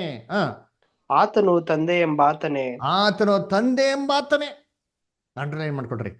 ಇವರು ತಂದೆ ಅಂತಿದ್ದಾರೆ, ಅವರೇ ನಮ್ಮ ಸರ್ವಶಕ್ತನಾಗಿರೋ ದೇವರು. ನೆಕ್ಸ್ಟ್, ಆತನು ಸಮಸ್ತಕ್ಕೂ ಮೂಲ ಕಾರಣನು. ನಾವು ಆತನಿಗಾಗಿ ಉಂಟಾದೆವು ಮತ್ತು ನಮಗೆ ಒಬ್ಬನೇ ಕರ್ತ. ಆತನು ಯೇಸು ಕ್ರಿಸ್ತನೇ. ನೋಡ್ರ, ನಮಗೊಬ್ಬನೇ ಕರ್ತನ್ರಿ. ಅದ್ಯಾರು? ನಮ್ಮ ರಕ್ಷಕರ ಅಂತ ಯೇಸು ಕ್ರಿಸ್ತನು. ಅವರ ಯೇಸು ಕ್ರಿಸ್ತನೇ ನಮ್ಗೊಬ್ಬನೇ ಕರ್ತನು ಅಲ್ವರ. ಆಮೇಲೆ ನೋಡಿ ಇದ್ರಿ ಹೇಳ್ತಾರೆ, ಮುಂದಕ್ಕೆ ಹೋಗಿ ನೆಕ್ಸ್ಟ್. ಆತನ ಮುಖಾಂತರ ಸಮಸ್ತವು ಉಂಟಾಯಿತು, ನಾವು ಆತನ ಮುಖಾಂತರ ಉಂಟಾದೆವು. ನೋಡ್ರ, ಎಷ್ಟು ಕ್ಲೀನ್ ಆಗಿದೆ ಕರ್ತನಲ್ಲಿ ಪ್ರೀತಿಸೋಳೆ. ಅದರಿಂದ ಏನ್ರಿ, ಈ ದಯವಿಟ್ಟು ರೆಕಾರ್ಡಿಂಗ್ ಕಳ್ಸಿಕೊಡ್ತೀರಿ, ಕೇಳಿ ಆಮೇಲೆ ಯಾರಿಗೇನೋ ಪ್ರಶ್ನೆ ಇದ್ದರೆ ಧಾರಾಳವಾಗಿ ಏನು ಮಾಡಿ ನೀವು ಕೇಳಿ. ನಮ್ಮ ಯೂಟ್ಯೂಬ್ ಚಾನಲ್ ಸಬ್ಸ್ಕ್ರೈಬ್ ಮಾಡಿ, ಅವರ ವಾಟ್ಸಪ್ ಲಿಂಕ್ ಮುಖಾಂತರ ಇನ್ನು ಅನೇಕವಾಗಿ ಜನಗಳು ಗ್ರೂಪ್ ಸೇರ್ಕೊಂಡು ವಾಕ್ಯ ಕೇಳಕ್ಕೆ ಇಂಟ್ರೆಸ್ಟ್ ಇರೋರಿಗೆ ನೀವೇನು ಮಾಡಿ ಹಂಚ್ಕೊಳ್ಳಿ. ಸರಿ, ಇವಾಗ ಯಾರಿಗಾರ ಪ್ರಶ್ನೆ ಇದ್ರೆ ದಯವಿಟ್ಟು ಧಾರಾಳವಾಗಿ ಕೇಳಿ. ಯಾರಿಗಾರ ಪ್ರಶ್ನೆ ಇದೆಯಾ? ಆರೋಗ್ಯ ಸಮಯ ಬ್ರದರ್, ಏನೋ ಪ್ರಶ್ನೆ ಇದೆಯಾ ನಿಮಗೆ? ಎಲ್ಲ ಅರ್ಥ ಆಯ್ತು. ಓಕೆ, ಜೇಕಬ್ ಬ್ರದರ್, ನಿಮ್ಗೇನೋ ಪ್ರಶ್ನೆ ಇದೆಯಾ ಬ್ರದರ್? ಬ್ರದರ್, ಯೇಸು ಕ್ರಿಸ್ತನೇ ಏಕಪುತ್ರನ್ ಅಂತ ಹೇಳ್ತಾರಲ್ಲ, ಅದು ಹೇಗೆ ಬ್ರದರ್ ಅರ್ಥ ಆಗೋದು? ಯಾಕಂದ್ರೆ ಲೂಸಿಫರು ಮೊದಲನೇ ಮಗ ಆಗಲ್ವಾ ಬ್ರದರ್ ಅವರು? ಓಕೆ, ಯಾಕೆ ಅಂತಂದ್ರೆ ಏಕಪುತ್ರ ಅಂತ ಯಾಕೆ ಹೇಳೋದು ಅಂದ್ರೆ, ದೇವರು ಡೈರೆಕ್ಟ್ ಆಗಿ ಸೃಷ್ಟಿ ಮಾಡಿರೋದು ಒಬ್ಬರನ್ನೇ. ಯಾರನ್ನ ಅಂದ್ರೆ ಯೇಸು ಕ್ರಿಸ್ತನ. ಮಿಕ್ಕಿದ ಎಲ್ಲಾ ಸೃಷ್ಟಿಗಳನ್ನ ಯಾರ ಮುಖಾಂತರ ಮಾಡಿದ್ರು ದೇವರು? ಯೇಸು ಕ್ರಿಸ್ತನಿಂದ. ಅದರಿಂದ ಯೇಸು ಕ್ರಿಸ್ತನ ಮಾತ್ರ ತನ್ನ ಏಕೈಕ ಮಗನು ಅಂತ ವಾರ್ತೆ ಯೂಸ್ ಮಾಡೋದು. ಇಂಗ್ಲಿಷ್ ಬರ್ತದೆ ಉಂಗ್ಲಿ ಬಿಗಾಟನ್ ಸನ್. ದೇವರು ತಾನೇ ಡೈರೆಕ್ಟ್ ಆಗಿ ಸೃಷ್ಟಿ ಮಾಡೋದು ಒಂದೇ ಒಂದು ಸೃಷ್ಟಿ, ಅದು ನಮ್ಮ ರಕ್ಷಣೆ ಅಂತ ಯೇಸು ಕ್ರಿಸ್ತ. ಅದಕ್ಕೆ ಯೇಸು ಕ್ರಿಸ್ತನ್ ಹೇಳೋದು ನಾನೇ ಆಲ್ಫಾವೋ ನಾನೇ ಒಮೆಗಾವೋ. ಅಂದ್ರೆ ಅರ್ಥ ಏನೋ, ದೇವರ ಸೃಷ್ಟಿಗೆ ಆದಿನೂ ನಾನೇ, ಅಂತ್ಯನೂ ನಾನೇ ಅಂತ ಅರ್ಥ. ಓಕೆನಾ? God bless you brother, thank you. Okay, Gopala brother, ನಿಮ್ಗೇನೋ ಪ್ರಶ್ನೆ ಇದೆಯಾ?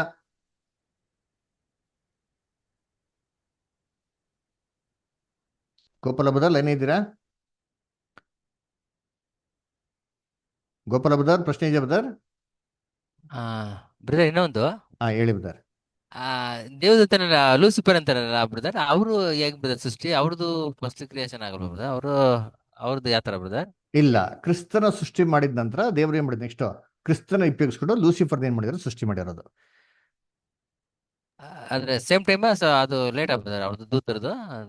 ಅದಾಗಿದ ನಂತರ ಮಾಡಿರೋದು. ಅದು ಟೈಮ್ ನಮ್ಗೆ ಕೊಟ್ಟಿಲ್ಲ, ಒಟ್ಟ ಅದಾಗಿದ ನಂತರ ಸೃಷ್ಟಿ ಮಾಡಿದ ನಮ್ಗೆ ಕೊಟ್ಟಿದೆ. ಸ್ಪೆಸಿಫಿಕ್ ಟೈಮ್ ಅಂತ ಏನ್ ಮಾಡಿಲ್ಲ ನಮ್ಗೆ ಕೊಟ್ಟಿಲ್ಲ. ಇಮ್ಮಿಡಿಯೇಟ್ ಆಗಿ ಮಾಡಿದ್ರ ಅನಂತರ ಮಾಡಿದ್ರ ಅಂತ ಏನ್ ಮಾಡಿದ್ರೆ ನಮ್ಗೆ ಕೊಟ್ಟಿಲ್ಲ. Okay okay. ಆಮೇಲೆ ಇನ್ನೊಂದು ಬ್ರದರ್, ಅದು ಮನುಷ್ಯ ಬಂದ್ಬಿಟ್ಟು ಮಣ್ಣಿಂದ ಅಂತ ಹೇಳಿದ್ರೆ ದೇವದೂತರು ಬಂದ್ಬಿಟ್ಟು ಅದು ಯಾವ ರೀತಿ ಸೃಷ್ಟಿ ಮಾಡಿರ್ತಾರೆ ಬ್ರದರ್? ಅದು ಮನುಷ್ಯನ ಮಣ್ಣಿಂದ ಸೃಷ್ಟಿ ಮಾಡಿದ್ರು. ದೇವದೂತನ ಹೇಗೆ ಸೃಷ್ಟಿ ಮಾಡಿದ್ರು ಸತ್ಯವೇದ ನಮ್ಗೆ ಏನ್ ಮಾಡಿಲ್ಲ, ಕೊಟ್ಟಿಲ್ಲ.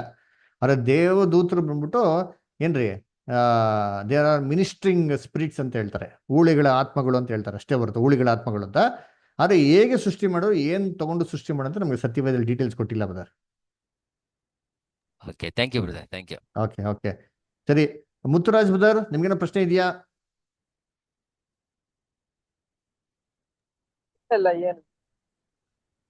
ಓಕೆ, ಗೋಪಾಲ ಬ್ರದರ್ ಲೈನ್ ಇದ್ದೀರಾ?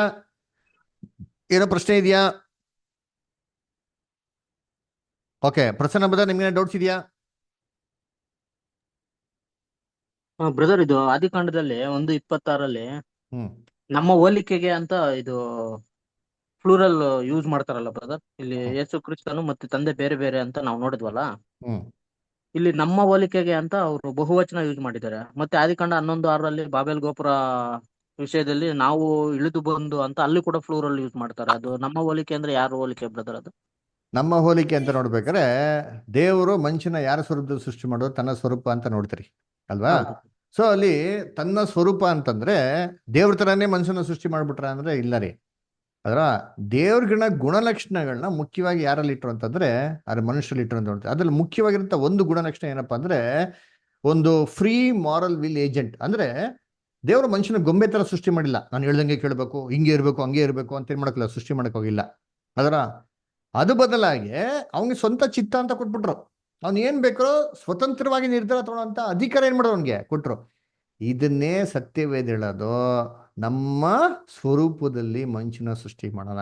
ಇವಾಗ ದೇವತರಿಗಾಗ್ಲಿ ಏನೋ ದೇವ್ರು ಬಂದ್ಬಿಟ್ಟು ಕಟಾಕಿದ್ರ ಏನ್ರಿ, ಕೈ ಕಲ್ ಕಟ್ಟಾಕ್ಬಿಟ್ಟು ಅಂದ್ರೆ ಏನು ನಾನು ಹೇಳ್ದಂಗೆ ಕೇಳ್ಬೇಕು ಅಂತ ರೂಲ್ಸ್ ತರ ಅಂದ್ಬಿಟ್ಟು ಒಂದು ಗೊಂಬೆ ತರ ಮಾಡಿದಾರಾ, ರೋಬೋಟ್ ತರ ಮಾಡಿದಾರಾ? ಇಲ್ಲ ರೀ, ಹೇಳ್ದಂಗೆ ಕೇಳು ಅಂತ ಹೇಳ್ತಾರೆ. ಆದ್ರೆ ಅವ್ರು ಹೇಳ್ದಂಗೆ ಕೇಳಿದಿರ ಕೂಡ ಇರ್ಬೋದು, ಅವಿದ್ಯರಾಗಿ ನಡ್ಕೊಬೋದು, ವಿದ್ಯರಾಗಿ ನಡ್ಕೊಬೋದು. ಅದು ಆಪ್ಷನ್ ಐತಾ ಇಲ್ವಾ? ಅದನ್ನೇ ದೇವರ ಸ್ವರೂಪ ಅಂತ ಹೇಳೋದು. ಓಕೆನಾ? Okay brother, thank you. Okay, Rajendra Gowda brother, ಏನೋ ಪ್ರಶ್ನೆ ಇದೆಯಾ?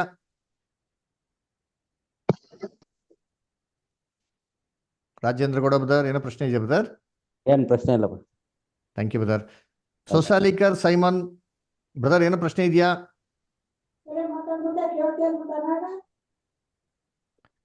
Susalikar Simon brother.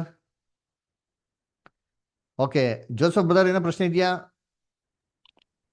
ಇಲ್ಲ brother, thank you. Okay, Sujata sister ಏನೋ ಪ್ರಶ್ನೆ ಇದೆಯಾ? ಬ್ರದರ್, ಹಾ ಬ್ರದರ್ ಹೇಳಿ. ಸೈಮನ್ ಬ್ರದರ್ ಏನೋ ಪ್ರಶ್ನೆ ಇದೆಯಾ? ಇದೆ ಬ್ರದರ್. ಹೇಳ್ರಿ. ಈ ತಂದೆಯ ದೇವರು ಯೆಹೋವ, ಮಗ ಯೇಸು ಕ್ರಿಸ್ತನ, ಪರಿಶುದ್ಧಾತ್ಮ ಯಾರು ಬ್ರದರ್? ಪರಿಶುದ್ಧಾತ್ಮ ದೇವರ ಒಂದು ಕಣ್ಣು ಕಾಣಿಸಿದಂತ ಅದ್ಭುತವಾದ ಶಕ್ತಿ. ಏನ್ ಬ್ರದರ್? ಪವಿತ್ರಾತ್ಮ ದೇವ್ರ ಕಾಣಿಸ್ತಿರಂತ ಅದ್ಭುತವಾದ ಶಕ್ತಿ. ನಾವು ಮೊದಲನೇ ಪಾಠ ನೋಡಲ್ಲ ಪವಿತ್ರಾತ್ಮನ ಏನು ಅಂತ. ಸಿಂಸನ್ ಮೇಲೆ ಏನ್ ಮಾಡ್ತಾವ? ದೇವ್ರ ಪವಿತ್ರಾತ್ಮ ಬಂತು, ಅವ್ ಕಣ್ಣು ಕಾಣಿಸ್ತಾ? ಅಂದ್ರೆ ಅದು ದೇವ್ರು ಕಳಿಸಿಕೊಟ್ಟದ್ದ? ದೇವ್ರು ಕಳಿಸ್ಕೊಟ್ಟಿದ್ದೆ. ಯೇಸು ಕ್ರಿಸ್ತನ ದೇವ್ರು ಏನೇ ಕೆಲಸ ಮಾಡಿದ್ರು ಬ್ರದರ್ ಕ್ರಿಸ್ತನ ಮುಖಾಂತರನೇ ಮಾಡೋದು. ಅರ್ಥ ಆಯ್ತಾ?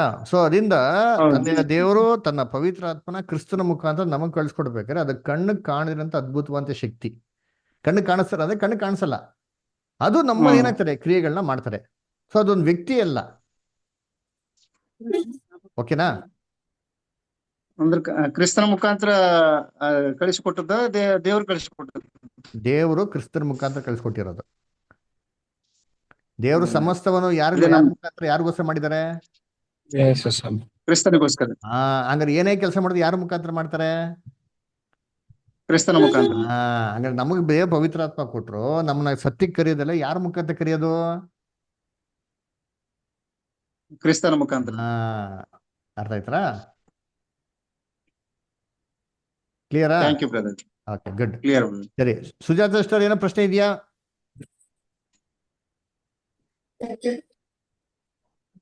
ಇಲ್ಲ ಬ್ರದರ್. ಸರಿ, ಸುಶೀಲಾ ಸಿಸ್ಟರ್ ಏನೋ ಪ್ರಶ್ನೆ ಇದೆಯಾ? ಓಕೆ, ಸರಿ. ಹಂಗೂ ಏನೋ ಪ್ರಶ್ನೆ ಇದ್ರೆ ಸಂಕೋಚ ಪಡ್ಬೇಡಿ, ನೆಕ್ಸ್ಟ್ ವೀಕ್ ತಿರ್ಗಾ ಸೇರೋಣ. ನೀವೇನೇ ಪ್ರಶ್ನೆಗಳು ಕೇಳ್ಬೋದು, ಅದು ಸತ್ಯವಾದ ಮುಖಾಂತರ ಉತ್ತರ ಕೊಡ್ತೀರಿ. ಓಕೆನಾ? ದಯವಿಟ್ಟು ಈ ಒಂದು ಯೂಟ್ಯೂಬ್ ಲಿಂಕ್ ಕಳಿಸ್ಕೊಡ್ತೀವಿ, ಇನ್ನೊಂದ್ಸತಿ ದಯವಿಟ್ಟು ಕೇಳಿ. ಚಾನಲ್ಗೆ ಸಬ್ಸ್ಕ್ರೈಬ್ ಮಾಡಿ. ನಿಮ್ಗೆ ಏನೇ ಡೌಟ್ ಇದ್ರೋ ಇನ್ನೊಂದ್ಸತಿ ಕೇಳಿ, ಯಾಕಂದ್ರೆ ಒಂದು 10 ಸತಿ ಕೇಳ್ಕೊಳ್ಳಿ, ಸ್ಪಷ್ಟವಾಗಿ ತಿಳ್ಕೊಳ್ಳಿ. ಓಕೆನಾ? ಸೊ ಕೊನೆಯದಾಗಿ ಈ ಕೂಟ ಅಂತ್ಯ ಮಾಡೋಣ. ಅಂತ್ಯ ಮಾಡುವಾಗಿ ಒಂದು ಪ್ರಾರ್ಥನೆ ಮುಖಾಂತರ ಅಂತ್ಯ ಮಾಡೋಣ. ಇದನ್ನ ಪ್ರಾರ್ಥನೆ ಮುಖಾಂತರ ನಡ್ಸ್ಕೊಡ್ಬೇಕಾಗಿ ನಮ್ಮ ಮಧ್ಯದಲ್ಲಿ ಮೋಹನ್ ಬದನ್ ಕೇಳ್ಕೊಂತೀವಿ. ಮೋಹನ್ ಬದನ್ ಪ್ರೇರಣೆ ಮಾಡಕ್ಕಾಗ್ತದೆ?